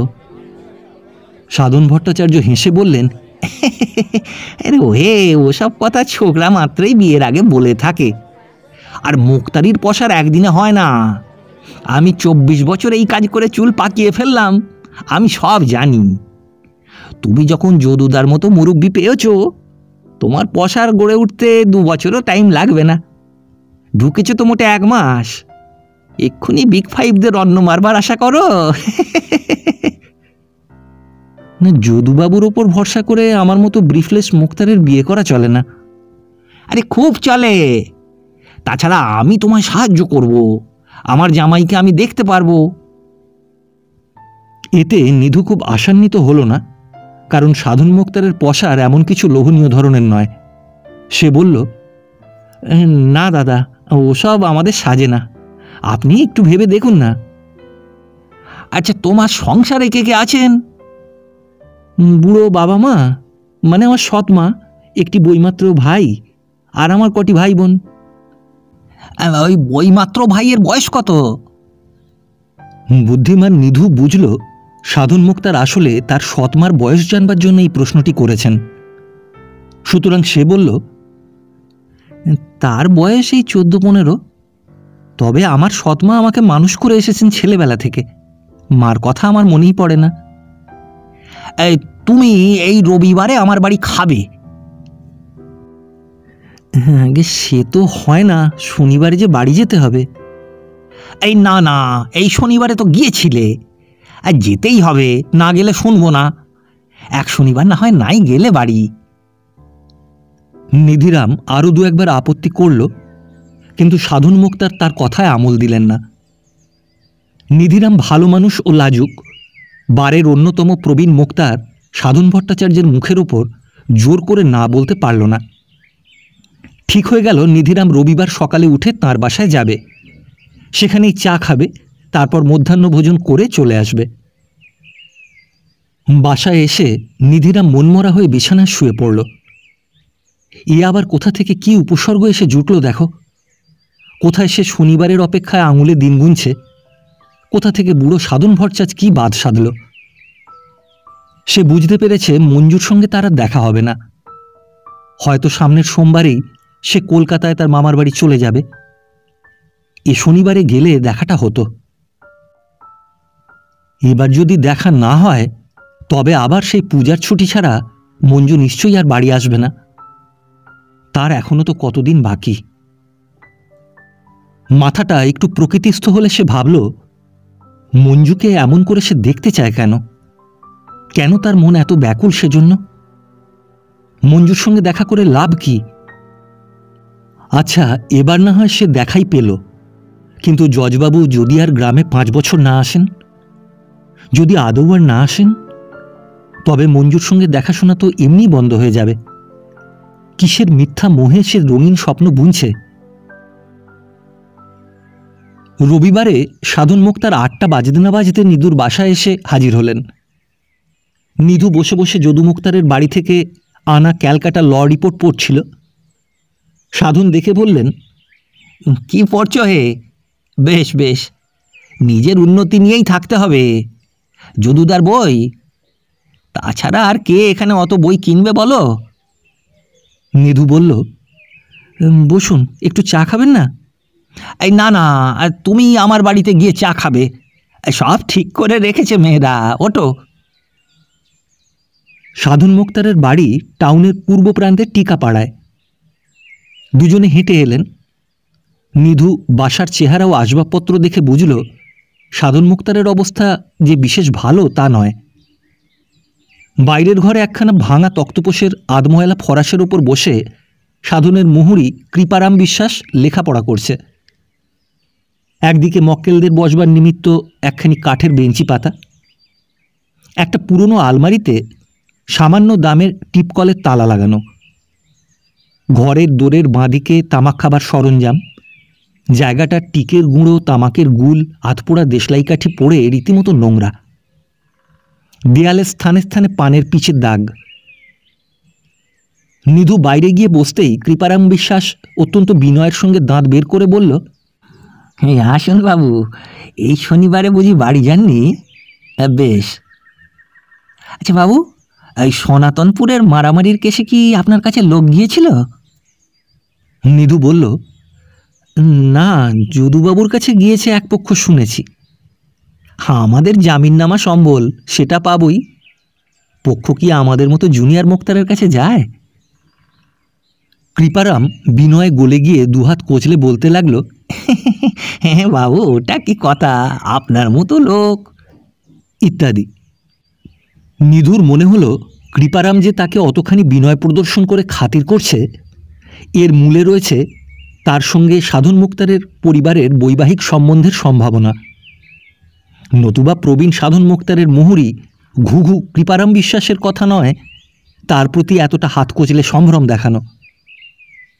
কই, বার লাইব্রেরিতে গত 1.5 মাসের মধ্যে কৃপারাম কোনোদিন তার সঙ্গে দুটি কথাও তো বলেনি। সাধন বাড়ির ভেতর থেকে এসে বললেন, এই একটা বালিশ দেবে কি নিধিরাম, কষ্ট হচ্ছে বসতে। নিধিরাম হেসে বলল, হ্যাঁ আগে না, বালিশ কি হবে আমার। এই সময় চাকরে একখানা রেকাবিতে লুচি, আলু ভাজা, পটল ভাজা, 2টি সন্দেশ এবং 1 বাটি চা এনে নিধুর সামনে রাখল। সাধন ব্যস্ত হয়ে বললেন, এই জল জল জল নিয়ে 1 গ্লাস। আরে ওরে শোন, পান 2টো অমনি পান। নিধু জানালো সকালবেলা সে পান খায় না। সাধনকে জিজ্ঞাসা করল, আপনি খাবেন না? না, আমার অম্বল, কিছু সহ্য হয় না। কাল রাতে খেয়েছি, এখনো পেট ভার। আর তুমি খাও, তোমরা ছেলে ছোকরা মানুষ, আরও লুচি দেবে? কি যে বলেন, আর কিছু দিতে হবে না, আর দিলে খাওয়া যায়। চা পানের পরে এ গল্পে ও গল্পে বেলা প্রায় 10টা সাড়ে 10টা হয়ে গেল। সাধন বললেন, তাহলে নিধিরাম এবারে স্নানটা করে নাও এখানেই। ও, নিয়ে এসেছ? তবে আমি একবার বাড়ির মধ্যে থেকে আসি। কিছুক্ষণ পরে এসে তিনি নিধুকে বাড়ির মধ্যে ডেকে নিয়ে গেলেন। ক্ষুদ্র বাসা, 2-3খানি মাত্র ঘর, কিন্তু বাসায় লোকজনও ছেলে মেয়ে নিতান্ত মন্দ নয় সংখ্যায়। নিধু মনে মনে ভাবল, বাবা, এ পঙ্গপাল সব থাকে কোথায় এই কটা ঘরে। বারান্দায় 2খানি কার্পেটের আসন পাতা, একখানিতে নিধুকে বসিয়ে সাধন তার পাশের আসনটিতে বসে বললেন, ও বুড়ি, নিয়ে এসো মা। একটি 14-15 বছরের না ফর্সা না কালো রঙের রোগা গড়নের মেয়ে দুজনের সামনে ভাতের থালা নামিয়ে চলে গেল এবং পুনরায় আর একখানা থালার ওপর বাটি সাজিয়ে ঘরে ঢুকে দুজনের সামনে তরকারির বাটিগুলি স্থাপন করল। তখন সে চলে গেল বটে, কিন্তু সাধন তাকে বেশিক্ষণ চোখের আড়ালে থাকতে দিলেন না। কখনো নুন, কখনো লেবু, কখনো জল ইত্যাদি এটা সেটা আনবার আদেশ করে সবসময় তাকে ঘর বার করাতে লাগলেন। সে এই থাকে এই যায়, আবার আসে সাধনের ডাকে। নিধু মনে মনে হাসল, সে ব্যাপারটা আগেই বুঝে নিয়েছে। এ সেই ভাইঝিটি, যাকে কৌশল করে দেখাবার জন্যই আজ এখানে তাকে খাওয়াবার এই আয়োজন। এমনকি নিধুর এও মনে হলো পাশের ঘরের কবাটের ফাঁক দিয়ে বাড়ির মেয়েরা তাকে দেখছেন। একবার তো একজোড়া কৌতূহলী চোখের সঙ্গে অতি অল্পক্ষণের জন্য তার চোখাচোখি হয়ে গেল। সাধন বাইরে এসে বললেন, নিধিরাম, আমার সামনে লজ্জা করো না, তামাক খাও তো, চা করে দিয়ে যাচ্ছে। কৃপারাম, যাও গিয়ে নিয়ে নাও গে, বেলা হয়েছে অনেক। নিধিরাম বিড়িটি পর্যন্ত খায় না। সে বলল, হ্যাঁ আমি খাইনি, আমি বরং পান আর একটা। আরে একটা কেন, তুমি 4টে খাও। ওরে এই আরও পান নিয়ে। সাধন মুক্তার খুব ব্যস্ত হয়ে পড়লেন। কৃপারাম মুহুরীকে সরিয়ে দেওয়া হয়েছে, ঘরে কেউ নেই। সাধন একটু উসখুস করে নিধুকে জিজ্ঞাসা করলেন, তাহলে নিধিরাম আমার ভাইজিকে কেমন দেখলে? নিধিরাম আশ্চর্য হবার ভান করে বলল, কই, কে বলুন তো? সাধন মুক্তার বললেন, বেশ, ওই তো তোমাকে পরিবেশন করলে। ও, তা বেশ ভালোই, দিব্যি মেয়েটি। এটা অবশ্য নিধু বলল নিছক ভদ্রতা ও শোভনতার দিক লক্ষ্য করে। কোনো প্রকার বৈবাহিক মনোভাব এর মধ্যে আদৌ ছিল না। সাধন কথা শুনে খুশি হয়েছিলেন বলে মনে হলো নিধুর, কিন্তু এ সম্বন্ধে তিনি আপাতত কোনো কথা না উঠিয়ে কয়েকদিন পরে আবার তাকে ডেকে পাঠালেন। নিধু গিয়ে দেখল সাধন মুক্তার আসামি পড়াচ্ছেন। সকালবেলা মক্কেলের ভিড় যাকে বলে তা না থাকলেও 2-5টি মক্কেল গরুর গাড়ি করে দূর গ্রাম থেকে এসেছে। বসো নিধিরাম, একটু বসো, আমি কাজটা সেরে নিই। তারপর বলো, তোমায় মেরেছিল কেন? যাকে শেখানো হচ্ছে সে বৃদ্ধা মারপিটের নালিশ করতে এসেছে। সঙ্গে 2-3টি প্রতিবেশীও এসেছে। বৃদ্ধা শিক্ষা মতো বলে যেতে লাগলো, আমার বাসুর ওনার ধান খেতে গিয়ে নেমেছিল, তাই উনি মারামারি করে বাসুরটাকে। আমি তাই দেখে বকি ওনাকে। এই দাঁড়াও দাঁড়াও, সব ভুলে মেরে দিলে। তুমি বকবে কেন? তুমি কি বললে? আমি 2-1টা গালমন্দ দিলাম। বুড়ো মানুষ, মুখে এখন তো আর সুট নেই। আরে ও কথা বললে তোমার মোকদ্দমা কাট হবে। কি শিখিয়ে দিলাম? বলবে আমি বললাম ওকে তুমি বাছুর মারছ কেন? তোমার ধান খেয়ে থাকে, তুমি পন্ট ঘরে দাওগে, যাও, মারো কেন? বুড়ি বলল। সাধন মুক্তার মুখ খিঁচিয়ে বললেন, আরে কি বিপদেই পড়েছি রে। কি কথাটা বলে যাও আমার সঙ্গে সঙ্গে। তুমি কি বললে বলো? এই বললাম, তুমি বাসুর মারছো কেন? আমার 2 জোয়ান বেটা যদি আজ বেঁচে থাকতো, তবে কি তুমি আমার বাসুরের গায়ে হাত দিতি? তোমারও যেন একদিন অমনি হয়। আহা, কোথাকার আপদ রে। আরে জোয়ান ব্যাটার কথায় কি দরকার আছে?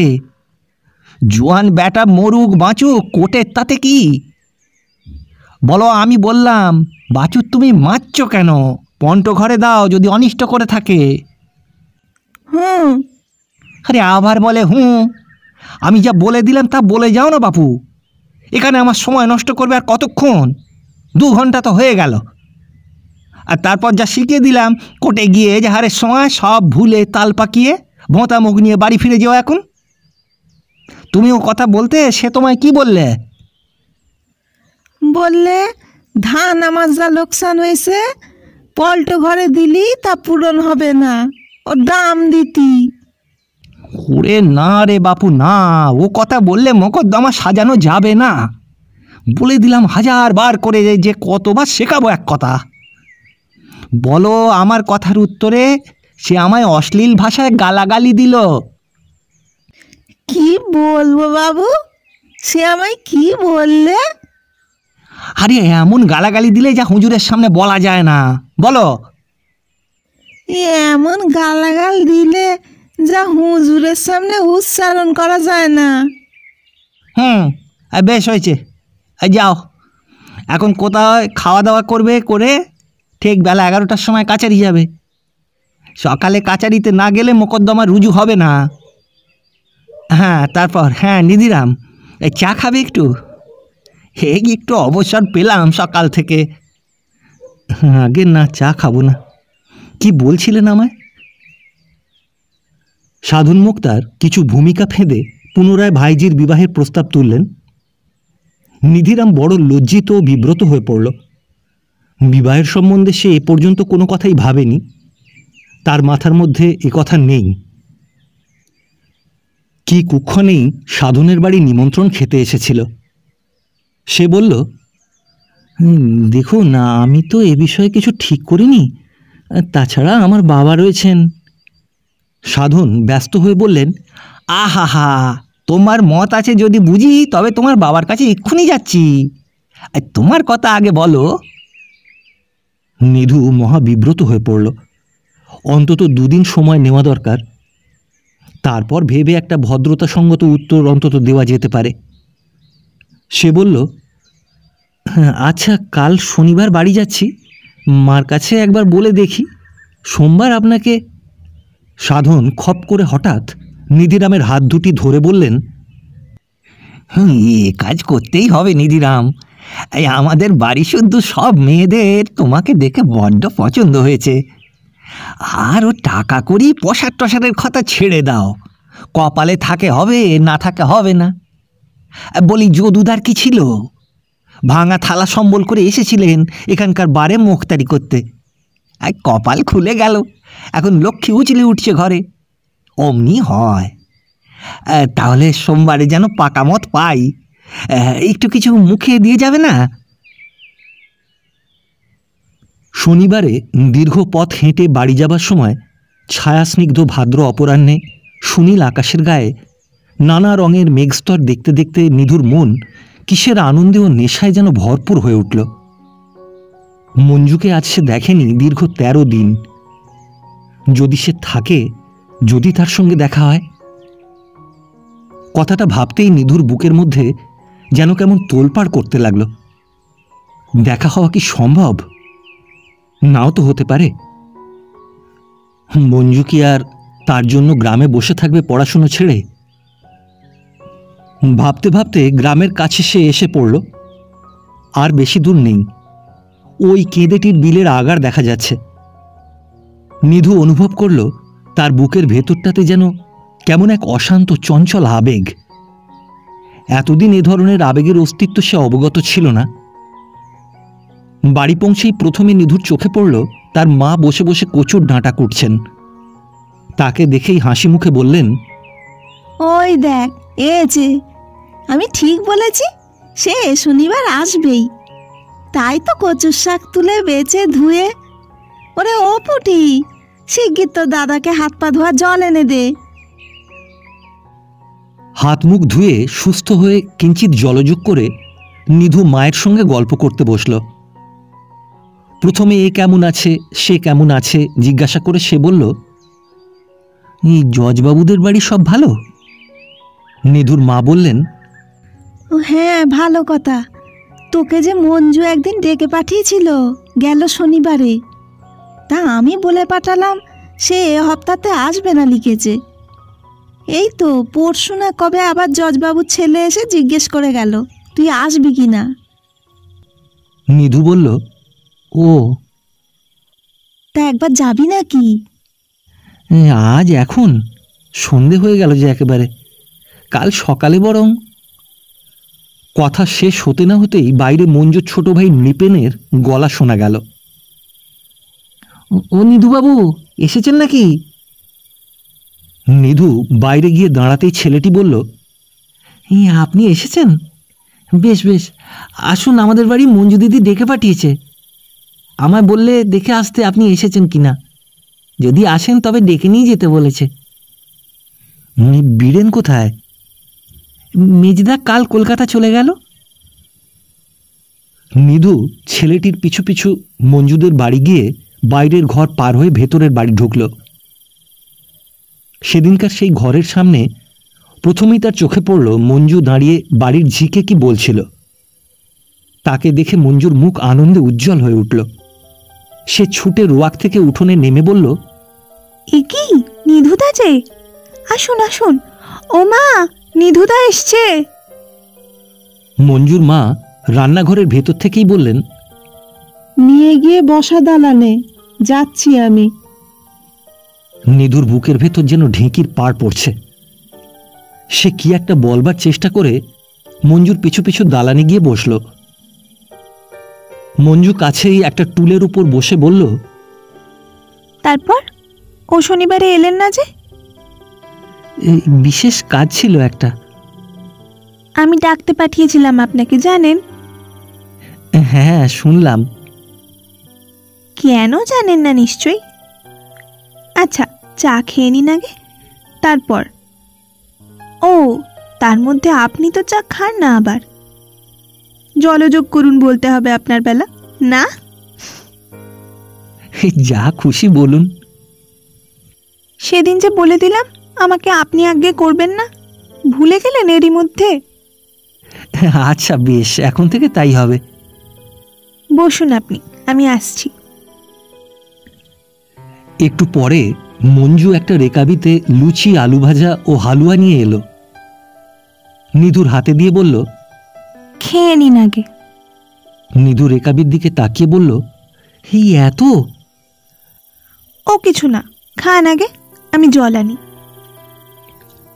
জলযোগের পাঠ চুকে গেলে মঞ্জু বলল, শুনুন, কাল রবিবার বাবার জন্মদিন। বাবা জন্মদিনের অনুষ্ঠান করতে চান না। আমরা মাকে ধরেছি বাবার জন্মদিন আমরা করবই। আপনি এসেছেন, খুব ভালো হলো। আপনি অবশ্যই আসবেন, জ্যাঠাইমাকেও কাল বলে আসবো। আমার একটা লেখা পড়ব, সেটা একবার আপনি শুনে বলুন কেমন হয়েছে। এই জন্যেই আমি ও শনিবার থেকে। নিধু হেসে বলল, বারে আমি কি লেখক নাকি? লেখার আমি কি বুঝি? ইস, আমি বুঝে জানি নে। আপনার ভাই রমেশ আপনার একটা খাতা দেখিয়েছে আমাদের, তাতে আপনি কবিতা লিখেছেন দেখলাম যে। বেশ কবিতা, আমার খুব ভালো লেগেছে, মাও শুনেছেন। নিধু লজ্জায় ও সংকোচে অভিভূত হয়ে পড়ল। রমেশ বাঁদরটার কি কাণ্ড! ছেলে মানুষ আর কাকে বলে! দাদাকে সব দিক থেকে ভালো প্রতিপন্ন না করতে পারলে তার মনে যেন আর স্বস্তি নেই। কি দরকার ছিল এদের সেই খাতা টেনে বের করে দেখাবার? নিধু আমতা আমতা করে বলল, সে আবার লেখা? তা সেসব ও রমেশের কথা বাদ দিন। কেন, সে কিছু অন্যায় করেনি? সেসব কবিতা স্কুলে থাকতে লিখতাম, কাঁচা হাতের লেখা। মঞ্জু প্রতিবাদের সুরে বললে, কেন, আমাদের বেশ ভালো লেগেছে কবিতাগুলো। খুকুকে উদ্দেশ্য করে যে সিরিজ, ওগুলো সত্যিই চমৎকার। খুকুকে? নিধু লজ্জিতভাবে বললে, ও আমার ছোট বোন, ওর ডাকনাম নেবু। 3 বছর বয়স ছিল তখন, এখন বছর 8-9 বয়স। দেখনি তাকে? না, আমি দেখিনি। এখনই তাকে ডাকতে পাঠাচ্ছি, আজ দেখতেই হবে। কবির প্রেরণা যে যোগায়, সে বড় ভাগ্যবতী। আরে সে তো এখানে নেই, মামার বাড়ি রয়েছে দিদিমার কাছে। দিদিমা বড় ভালোবাসেন কিনা, ওই পুজোর সময় আসবে। তবে আর কি হবে, আমাদেরই কপাল, দেখা অদৃষ্টে থাকলে তো। এই সময় মঞ্জুর মা এসে দাঁড়ালেন, বললেন, নিধু, এসেছো বাবা? মঞ্জু তো কেবল তোমার কথা বলছে কদিন, তোমার কবিতা পড়ে। ও নাকি কি কাগজ বার করবে, তাতে তোমায় লিখতে হবে। মঞ্জু কৃত্রিম ক্রোধের সঙ্গে মায়ের দিকে চেয়ে বলল, মা সব কথা ফাঁস করে ফেললে তো। আমি সে কথা বুঝি এখনো বলেছি নিদুদাকে, যেমন তোমার কাণ্ড। নিধু বলল, কেন, কাকিমা ঠিক বলেছেন, শুনতেই তো পেতাম একটু পরেই। মঞ্জু হেসে বলল, একখানা হাতের লেখা কাগজ বের করব ভাবছি, তাতে আপনাকে লিখতে হবে কিন্তু। মঞ্জুর মা কন্যার গুণাবলী শ্রেষ্ঠত্ব প্রতিপন্ন করতে ব্যগ্র হয়ে বললেন, ও একখানা কাগজ আগেই বের করেছিল। ওর সঙ্গে কাজ করেন বি দাশগুপ্ত, নাম শুনেছ তো? সাব জজ, খুব পণ্ডিত লোক। তিনি দেখে বলেছিলেন, এমন লেখা। মঞ্জু সলজ্জ প্রতিবাদের সুরে বলল, আচ্ছা মা। কেন আমায় বললি সব কথা ফাঁস করে ফেলি যে? যখন করলাম ফাঁস, তখন ভালো করেই ফাঁস করা ভালো। মঞ্জু আবদারের সুরে বলল, মা, নিদুদাকে রাত্রিরে এখানে খেতে বলো না, আমরা সব একসঙ্গে। আজ তো খাবার তেমন কিছু ভালো নেই, কি খাওয়াবি নিধুদাকে? তার চেয়ে কাল দুপুরে ওর জন্মদিনে পোলাও মাংস হবে, ভালো খাওয়া দাওয়া আছে। কাল নিধু এখানে তো খাবেই। না মা, মাংসর দরকার নেই শুভ দিনে, তোমার পায়ে পড়ি মা, বাবাকে আমি বলবো এখন। আর আমি বলি শোনো মা, নিধুদা ঘরের ছেলে, আজও খাবে ডাল ভাত, কাল যা খাবে তা তো খাবেই। তাকে নিয়ে মাতা পুত্রীর এত কথা হওয়াতে প্রথমটা নিধু কেমন অস্বস্তি বোধ করছিল, কিন্তু এরা এত সহজভাবে সে কথা বলছে যে নিধুর ক্রমশ বোধ হতে লাগলো যে এই পরিবারের সঙ্গে তার বহুদিনের পরিচয়। সত্যই সে যেন তাদেরই ঘরের ছেলে। এখানে আজ রাত্রে খেতে কিন্তু নিধুর যে আপত্তি ছিল তা অন্য কারণে। সে বাড়ি ফিরেই বিকেলে দেখেছে তার মা তার জন্য বসে কচুর শাক করছেন। কোনো কিছুর বিনিময়ে সে মার রান্না কচুর শাককে উপেক্ষা করে মার প্রাণে কষ্ট দিতে পারবে না। কথাটা সে অন্যভাবে ঘুরিয়ে মঞ্জুকে বলল। মঞ্জু এ নিয়ে বেশি নির্বন্ধাতিশয্য দেখালো না। নিধু সেজন্য এই বুদ্ধিমতী মেয়েটিকে মনে মনে প্রশংসা না করে পারল না। আরো ঘণ্টাখানেক পরে নিধু চলে আসবার সময় মঞ্জু বলল, কাল সকালে উঠেই এখানে আসবেন কিন্তু, আপনার পরামর্শ নিয়ে আমরা সব সাজাবো। অনুষ্ঠান কীরকম হবে না হবে সবটাতেই আপনার সাহায্য না পেলে। সেজন্যে ভাবনা নেই, আমি আসবো এখন। শুধু আপনি নন নিতুদা, আপনাদের বাড়ি শুদ্ধ সব কাল নেমন্তন্ন। মা বলে দিলেন আপনাকে বলতে। কাল সকালে আমি গিয়ে নেমন্তন্ন করে আসব। রাত্রে বাড়ি ফিরে আহারাদি করে শুয়ে পড়তেই নিধুর মা এসে জিজ্ঞাসা করলেন, কি বললে ওরা? কাল ওদের বাড়ি কি রে নিধু? রমেশ বলছিল। ওই জজবাবুর জন্মদিন। ও মা, ওই বুড়োর আবার জন্মদিন? পয়সা থাকলে সব হয় মা। তোমার পয়সা থাকতো তোমারও জন্মদিন হতো। আমার জন্মদিন মাথায় থাকুক বাবা, পয়সার অভাবে তোর, রমেশের, পুটুর জন্মদিন কখনো করতে পারিনি। এদেশে ওর চলনই নেই। থাকবে কি, অবস্থা সব সমান। নিধু কি সব বলে গেল খানিকক্ষণ ধরে এর উত্তরে, কিন্তু নিধুর মা কি যেন ভাবছিলেন, তার কানে সম্ভবত কোনো কথাই ঢোকেনি। নিধুর কথা শেষ হলে তিনি অন্যমনস্কভাবে বললেন, আচ্ছা, তোর জন্মদিন কবে মনে আছে তোর? আশ্বিন মাসে তো জানি, কিন্তু তারিখটা। মায়ের কথা শুনে নিধুর হাসি পেল। বলল, কেন মা, জন্মদিন করবে নাকি? না, তাই বলছি। বলেই নিধুর মা ঘর থেকে চলে গেলেন। যেতে যেতে আবার ফিরে এসে বললেন, জল আছে ঘরে? এক গ্লাস জলে হবে তো রে? আমি যাই। পরদিন সকালে প্রায় 8:30টার সময় মঞ্জুই তার ভাইয়ের সঙ্গে নিধুদের বাড়ি এলো। নিধুর মা তাদের দেখে শশব্যস্ত হয়ে উঠলেন। কোথায় বসান, কি করেন যেন ভেবে পান না এমন অবস্থা। তাড়াতাড়ি একখানা আসন পেতে দিয়ে বললেন, এসো মা, বসো। এসো বাবা, বড় ভাগ্যি যে তোমরা এলে। মঞ্জু কুণ্ঠিতভাবে বলল, আপনাকে ব্যস্ত হতে হবে না জেঠাইমা। নিধুদা কোথায়? সে এইমাত্র যে কোথায় বেরুলো, এক্ষুনি আসবে। বসো মা। আপনারা সবাই পায়ের ধুলো দেবেন আমাদের বাড়ি, মা বলে দিলেন। ওখানেই দুপুরে খাবেন সবাই, কিন্তু জ্যাঠাবাবুকে বলবেন। নিধুর মা চোখ, মুখ ও কথার ভাবে বিনয় ও সৌজন্য প্রকাশ করতে গিয়ে যেন গলে পড়লেন। মঞ্জু খানিকক্ষণ বসে চলে যাবার সময় বারবার করে বলে গেল, নিধুদা আসলেই যেন সে তাদের বাড়ি যায়।